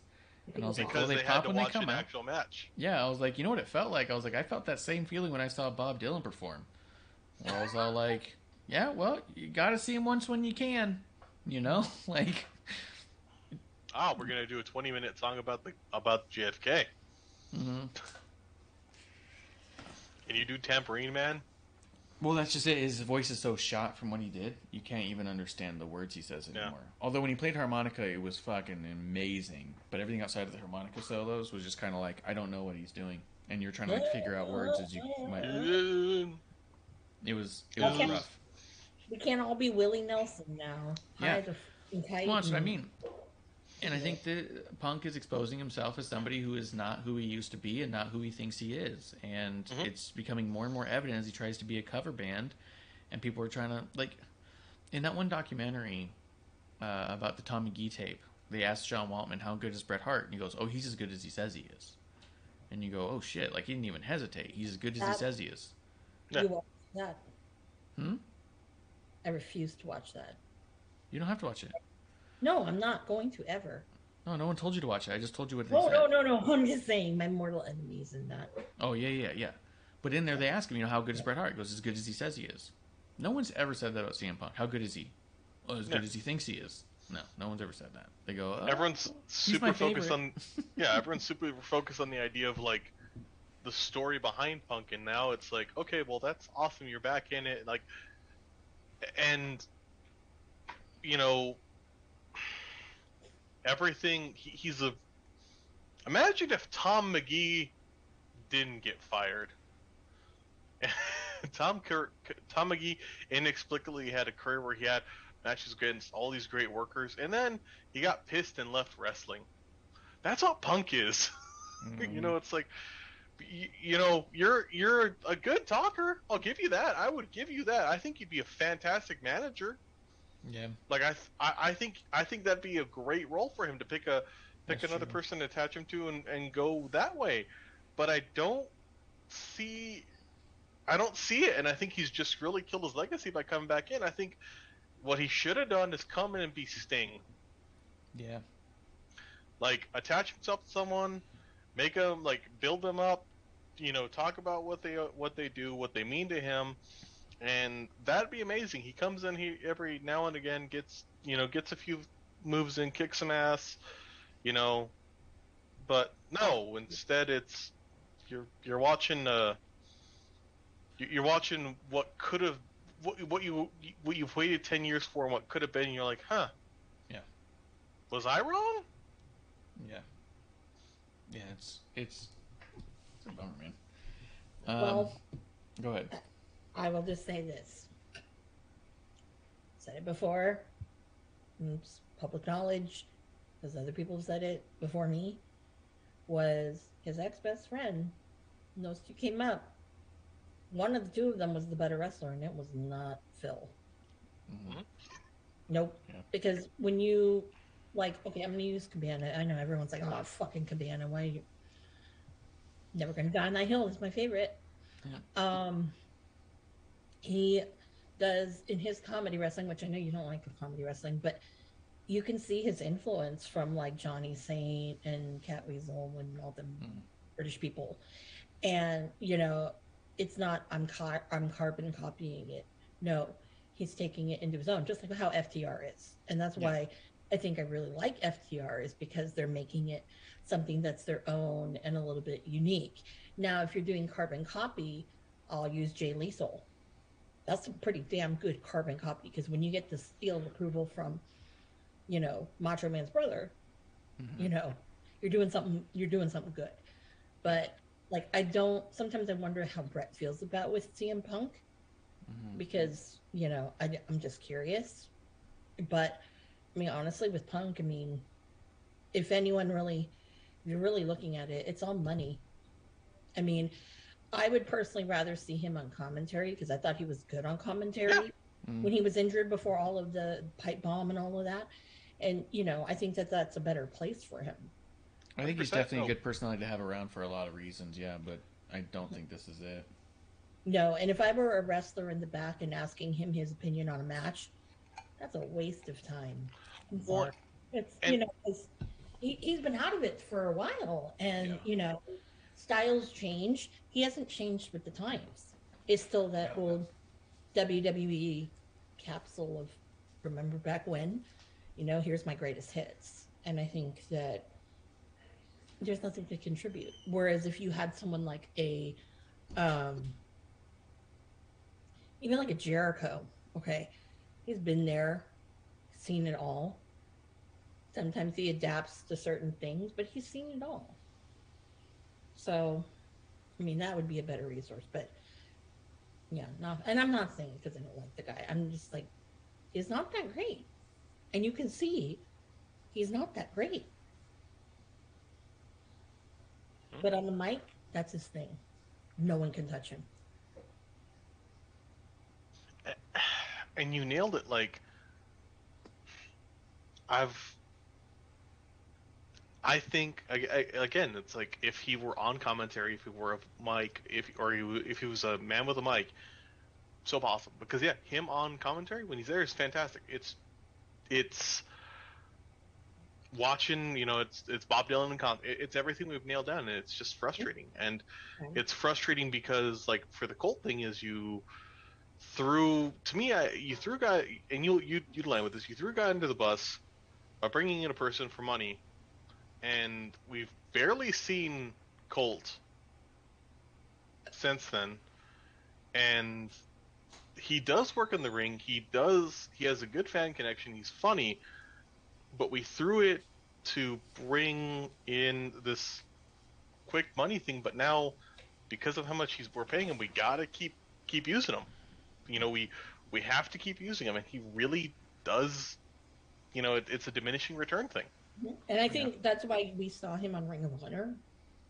And I think, in a way, as you kind of nailed this one too, is he was wrestling Blake Christian, and I finally got to see the match.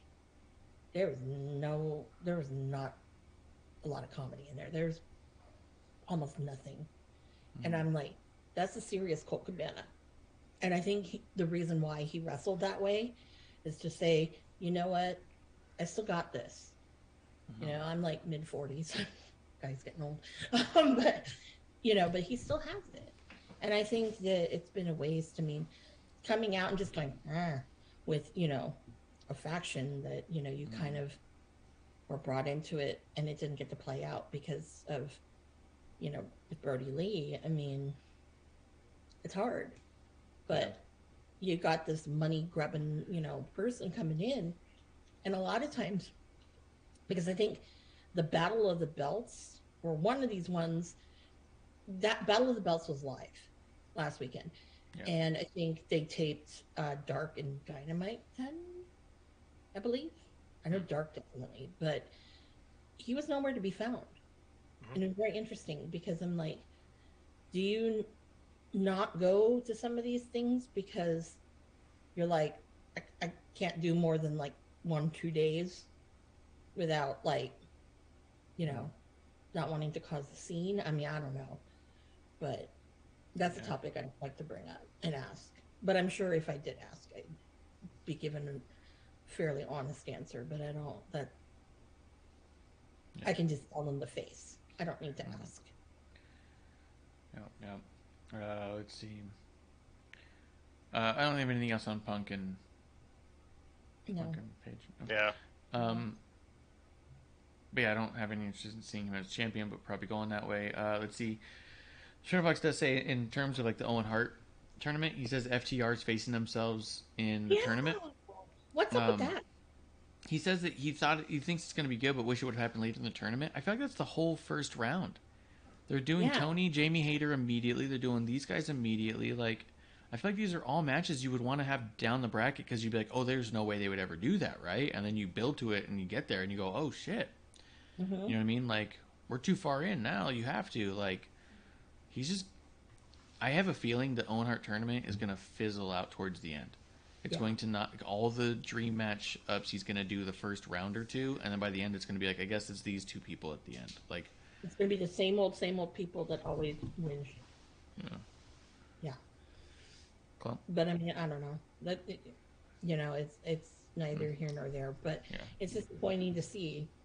Yeah. I'm looking forward to that match. Looking forward to Jamie Hayter and Tony Storm. That's going to be, I think, probably one of the best women's matches they've had. Yeah. I'm waiting for Tony Storm Thunder Rosa. I'm waiting for that. Yeah. Big time. Big time. And also, surprisingly, Marina Shafir and Jade Cargill. Yeah, we're getting that right away too, right? Yeah. And I know some people don't like Marina Shafir, but I think she's pretty badass. She was awesome in Bloodsport. Clump, any thoughts on that, or? No, not really. I mean, I'm still stuck on being annoyed by Punk. I know, man. I'm so annoyed by him. Let's see. Here's a nice little topic, and then we'll hit this topic because it kind of like circles around a whole bunch of stuff. And then if there's anything else you want to bring up, we can. Otherwise, we can talk a little bit about NXT. But Splinter Fox does say to him, the titles in AEW don't mean anything at the moment. He goes, all the titles don't mean shit at the moment. He goes, Thunder Rosa's title run has simmered down, which sucks. He goes, they get given the TNT title back to Sammy again is bullshit. The only reason I see why he got it again is because so he could have more title reigns than Stardust, which is possible. I only hope Sky wins it back in that ladder match. The tag titles have not been that great. Give FTR the titles would make the tag titles mean something. Jungle Express got the titles way too late, and the TBS titles becoming a popularity contest of bullshit. Why the fuck is Velvet Red in the baddie stable now? It's so dumb. And then I guess she can't beat Jade, so she had to join her. Yep. Yeah, I mean, I agree. As I was watching Dynamite this week, every time a champion came out, I was always like, oh shit, that's right. And what I kept waiting for was Thunder Rosa. And am I not mistaken? But she's not in a program now. She finished the Nyla Rose story, right? Mm-hmm. No, they're pushing it still. Really? Still pushing it? Yeah, there was a promo for it. They're pushing it still, so I think we're gonna see more. Which, I mean, to me, it was more like it was just weird not seeing. I agree with you guys. There's like, I didn't see the women's title. I saw the TBS title. We didn't really see much in the way of champions other than a really brief Hangman. And then Jungle Boy had the one match. Yeah. And even then, he walked out with the titles, handed it to his partner, and walked away without him. Like it was just, yeah. Oh, and Jungle Boy got his bell rung. Yeah. Yeah, I was watching and I was like, ooh, shit, that, like, there's a kick, I was like, that, it was, hung up in the ropes, like, where you're hanging down vertically, drop kick, and it hit him. I'm like, he got his bell rung. He did. Hard. Mm-hmm. I saw that, and I'm like, oh.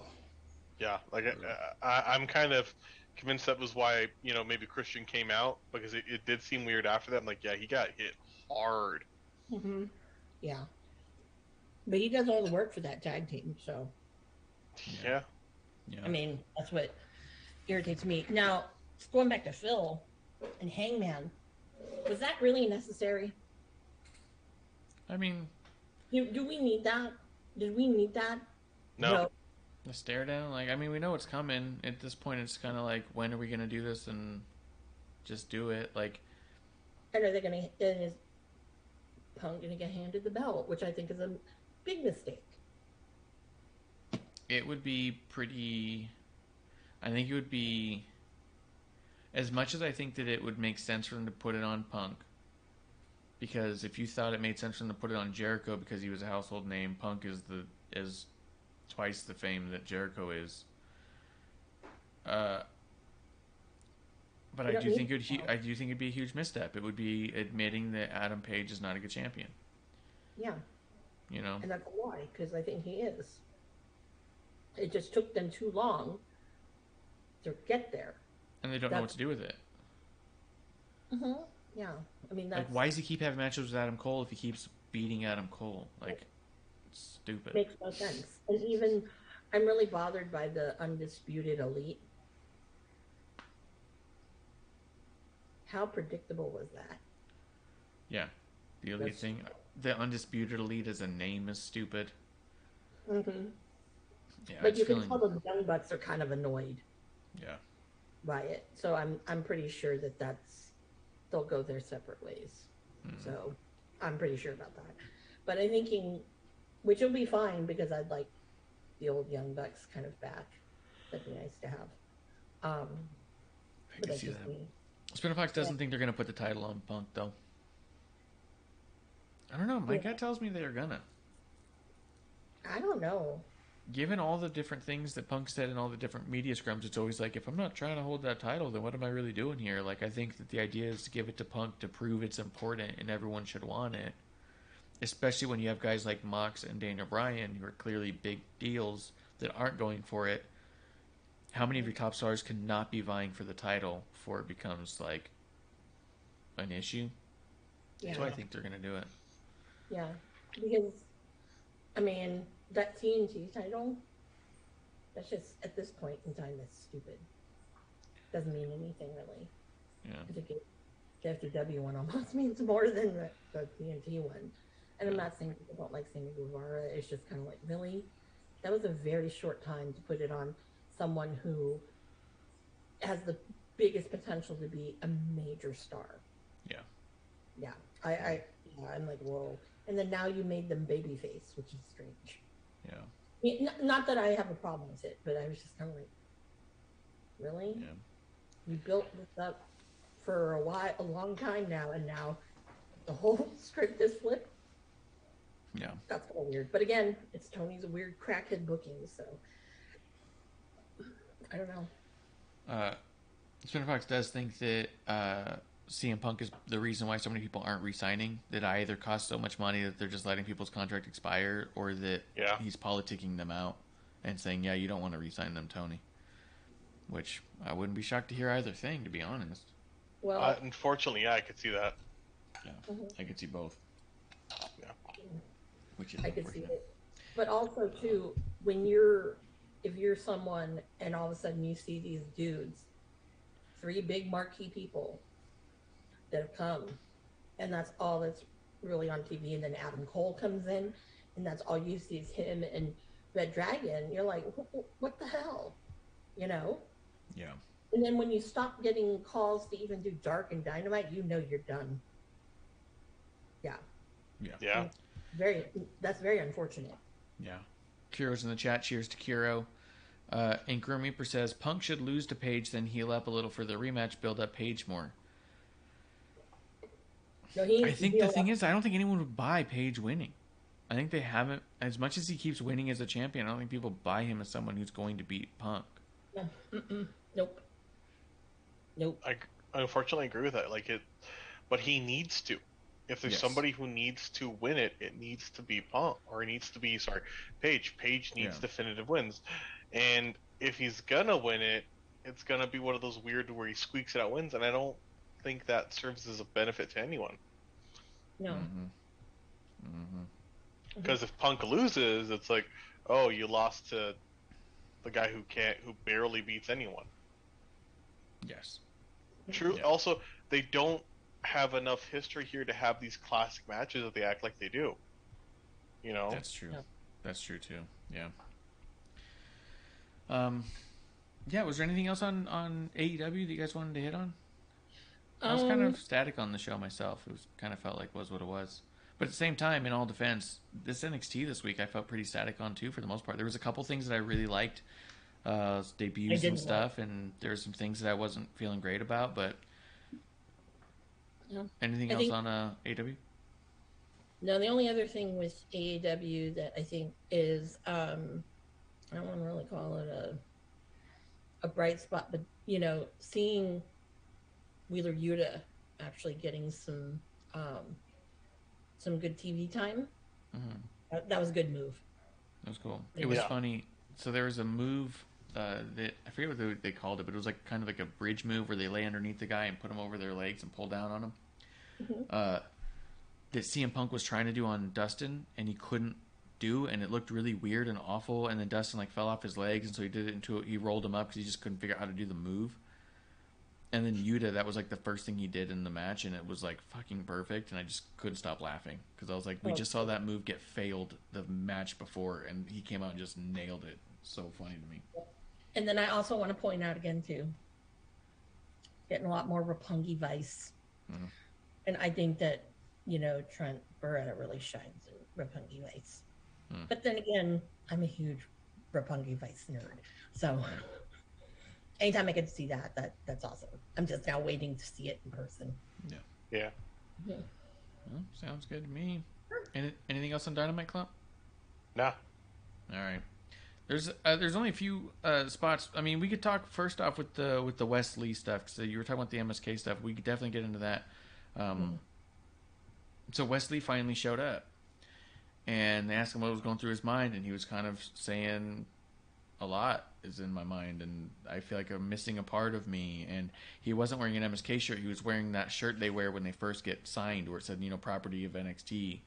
And he looked really, bummed out and sad, and it came off like a really real moment. And he ended up with a little back and forth with Zion Quinn. He ends up in a match with Zion Quinn.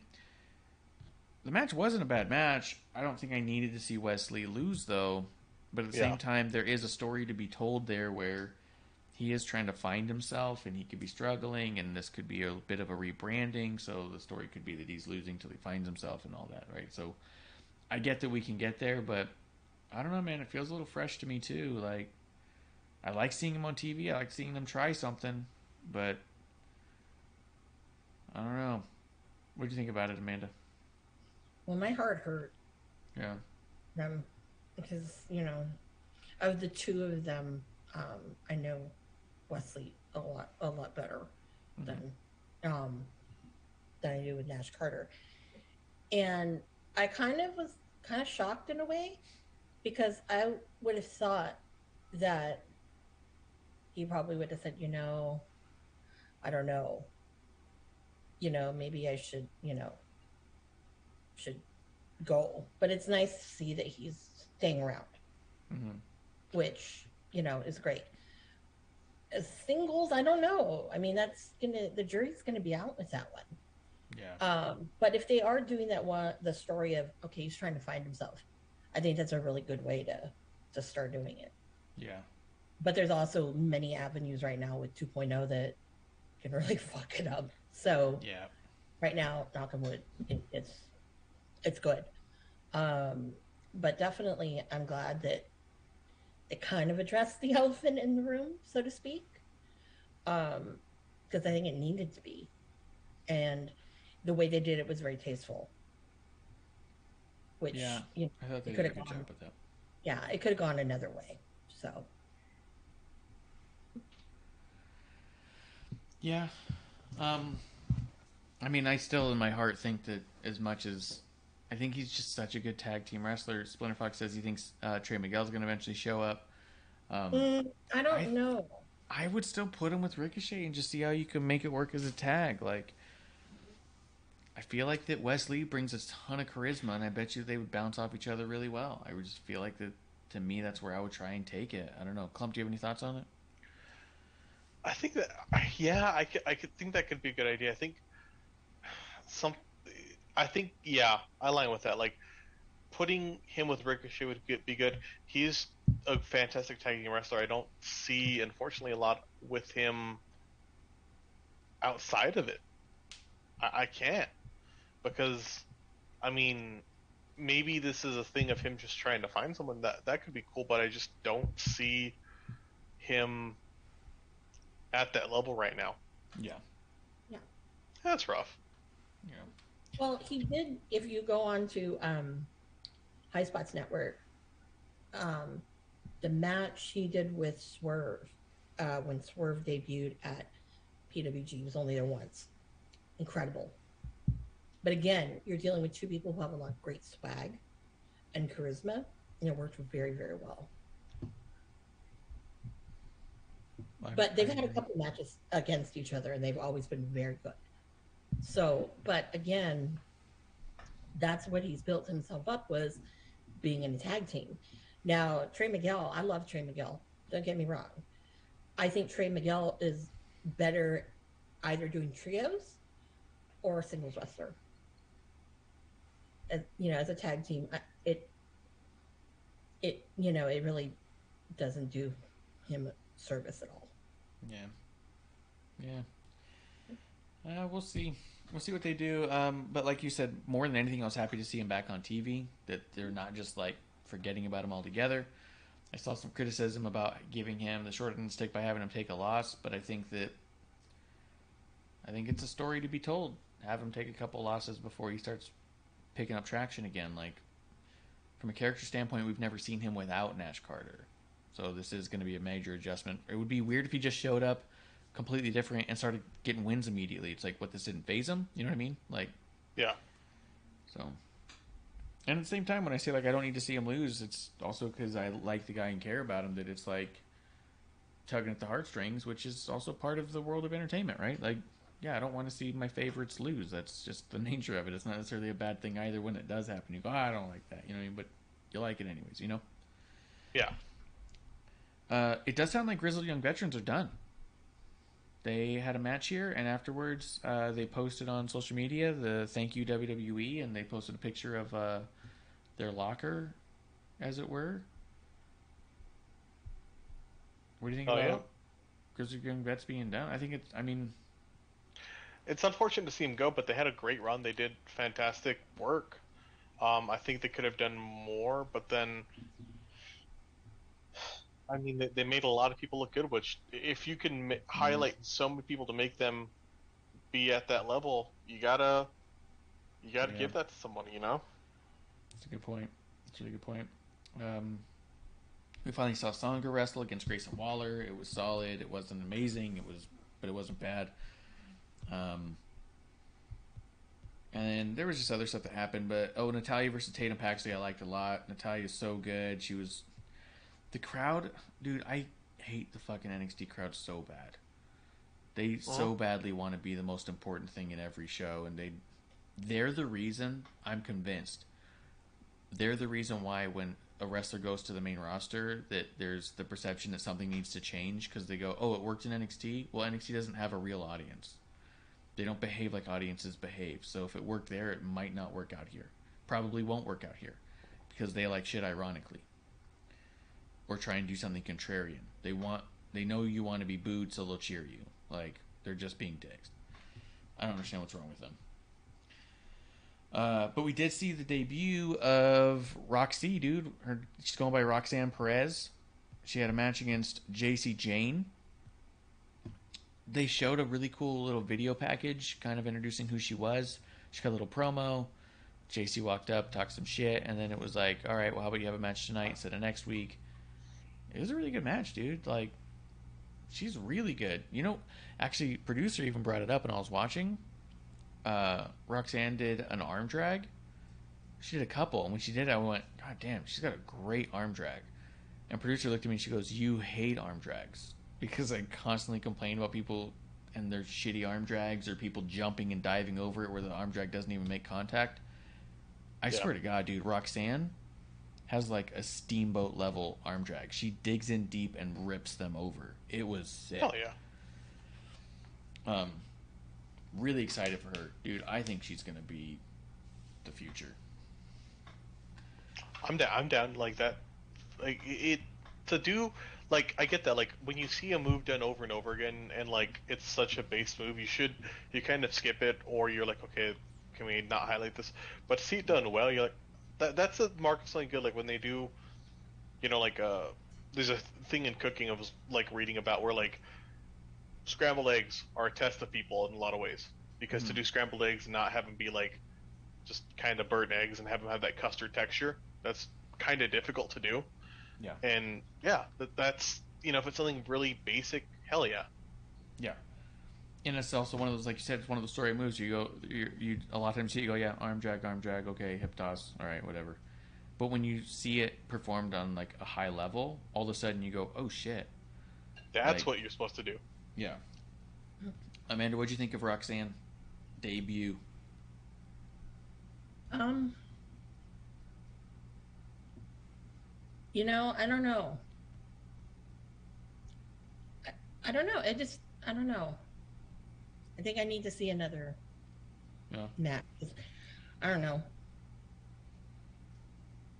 I didn't see it. Yeah, I mean, I just didn't see anything that was like, oh my god, like great. But yeah, that's just me. I mean, she was also in there with JC Jane, and I thought that JC Jane was looking better than she's looked in a while too. So yeah. I think her being in that tag team with and having Mandy there, I mean, I think it's elevated her wrestling a lot. Yeah, absolutely, you can see it. I agree. But I think there's a lot of potential with Roxanne. Mm-hmm. And what was cool too is she trained when she was still in school, and so she was also too young to go places on her own. She was like 16 or 17 or something. So she used to Greyhound all around the country and have wrestlers pick her up from the Greyhound bus and then drop them off at the Greyhound bus. And she would do her homework on the Greyhound while she was going back and forth between her house and being back to school by Monday. Wow. Fucking crazy. It's amazing. Mm-hmm. This episode was weird, though. I mean, did you notice a lot of cinematic stuff here? Mm-hmm. Like, way more than normal. Like, I like the Joe Gacy and Braun Breaker stuff that's going on. Was great. But that was super cinematic. The Roxanne intro was super cinematic. Where's some of the other stuff? Saray and Tiffany had some kind of cinematic little spots going on in there. Like, the Legato and Tony D'Angelo had a lot of, like, pretty cinematic shots going on. Like, this episode was almost like a small movie. Yeah, I feel like they were trying to test something. Yeah, me too. With all these like cinematic kind of little transitions, because I guess AEW was doing it for a little bit. So was it done well? It was okay, except the one that really stood out was the Gacy and Braun Breaker. That was great. That really had me drawn in with that one. I felt like it was a bit much, but it didn't take away from the overall thing because I'm liking Gacy so much. I know. See, the thing is, it's perfect for Gacy. Yes. See, I didn't think it was too much. I was just like, this is just like perfect. And then psychologically, with like Braun kind of just, kind of losing it as it progressed, I think it was great. Yeah. So I think it definitely had its purpose, and it's making me really, really like, give me this match, or if you don't anytime like soon, within like the next couple of weeks, I need more of that build with that kind of cinematic stuff. I think I think that would be great to lead up to, like, to lead up to something. So yeah, sounds good. And then we get in Cameron Grimes and Mello, and Solo came out to help out Grimes and said, I got next. He wants to have another one, Cameron Grimes and Solo. Like, I'm all on board for that. Mm-hmm. Absolutely. Absolutely. And I'm really liking Saray and Tiffany Stratton right now too. Like, I'm ready for that program to move on to something else, but they're both killing it. No, it's a great program. I was thinking that this last week that when I was watching, I'm like, this is where I think it's been great for Tiffany Stratton's development. Mm-hmm. And Saray, I think, kind of now, her character, or new character, or whatever you want to call it, kind of makes sense now.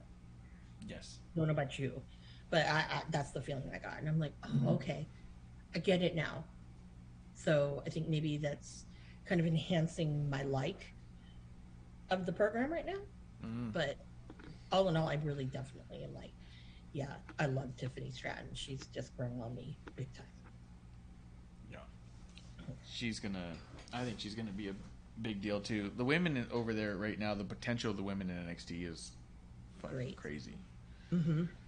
So, Except for those two, I can live without Indy Hartwell and Persia Parada. Dude, I legit don't even pay attention to that stuff anymore. Yeah, it's. We had a trip that we just came back from and all that, and while that was on, as soon as Pretty Deadly came out, I just started packing. I was getting stuff ready.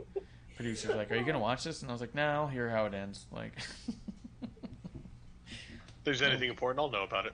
Yeah, it'll come up, I'm sure. Yeah. But yeah, anything else on NXT that you thought we missed? Those are just kind of like my highlights on it, because overall the show was like I said, kind of staticky, just kind of like another episode. Like Saray and Tiffany, we've seen like 4 times now, which, like you said, it's great for Tiffany's development, but didn't do a lot for me other than saying, "Yep, another good match. They're really working well together." Like, I'm really missing. I just blank out on her name.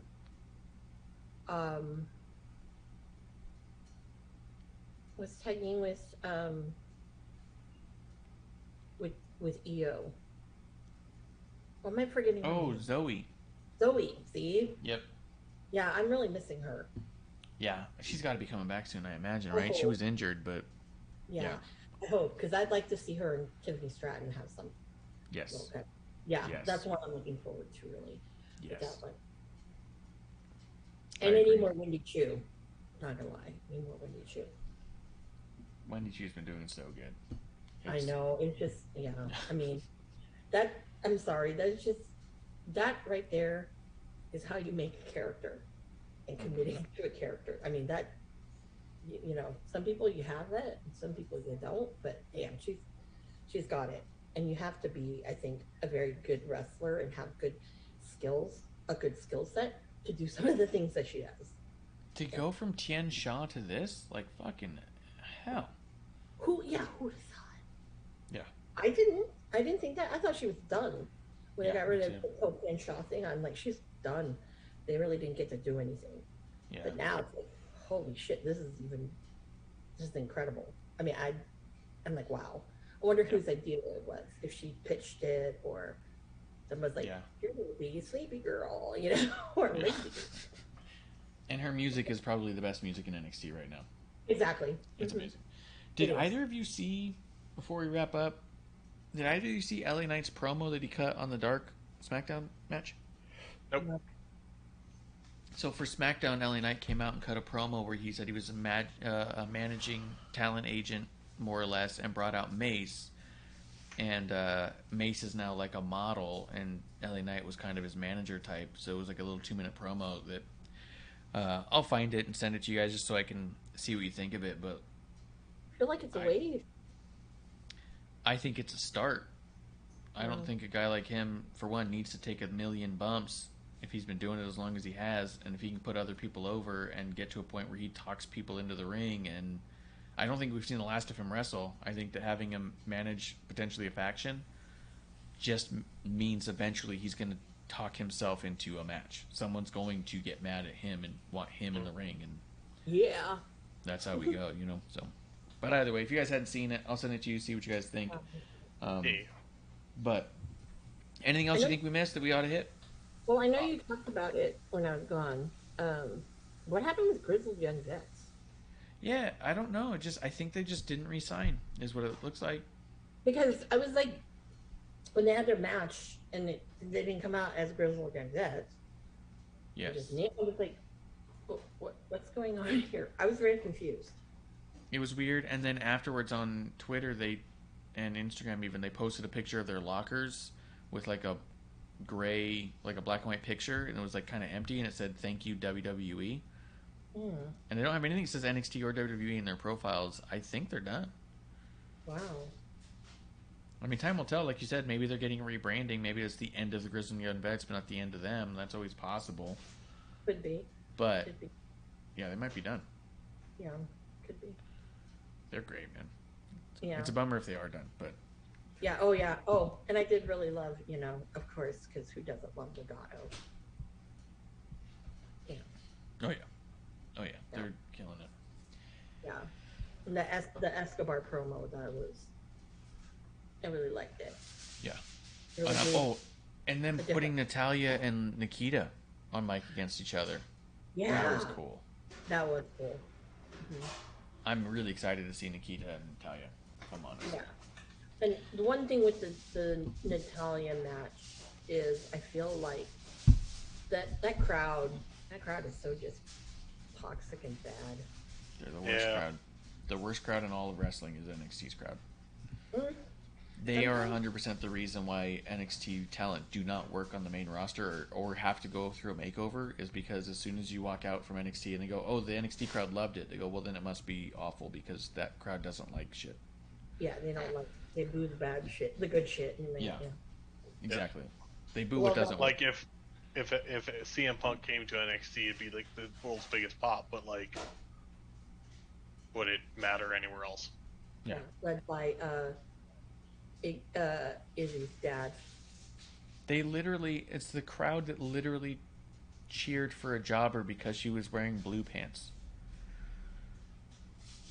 Like, they got Leva Bates over because she was blue pants jobber, and they thought it would be funny to cheer for the jobber every time they saw her. And that's why she never made it to the main roster, because she wasn't... It was just stupid, man. But I'm just saying, they're the worst fucking crowd. Spinner Fox says, okay, question, 2 years from now, what will the wrestling landscape be like? I don't know. Well, on fire? Fire. Permanent fires. Matt Cardona will have more titles. Probably. No, here's what I think. WWE is still going to be going strong. Hopefully we will see the inception at Universal Studios of the WWE land.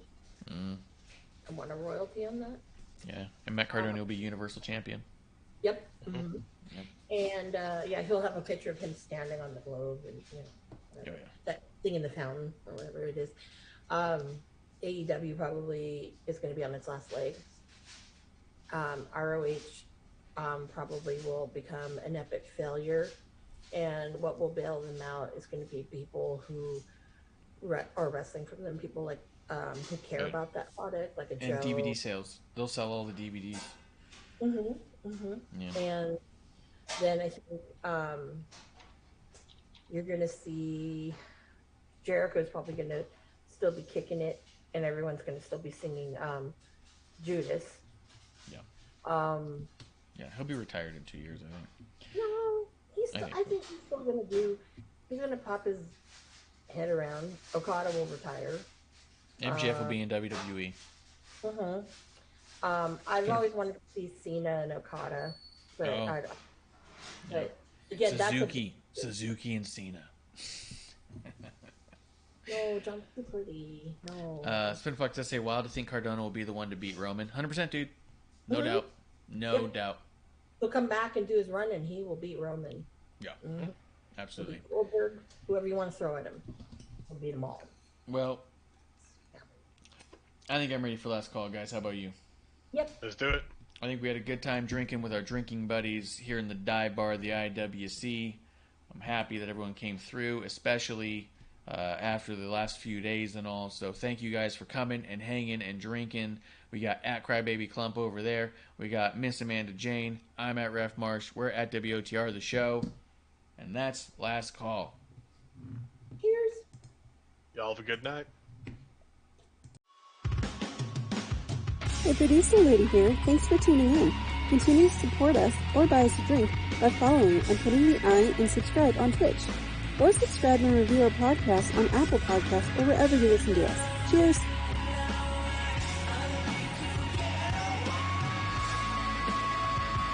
I would never have a drink with wrestling on the rocks.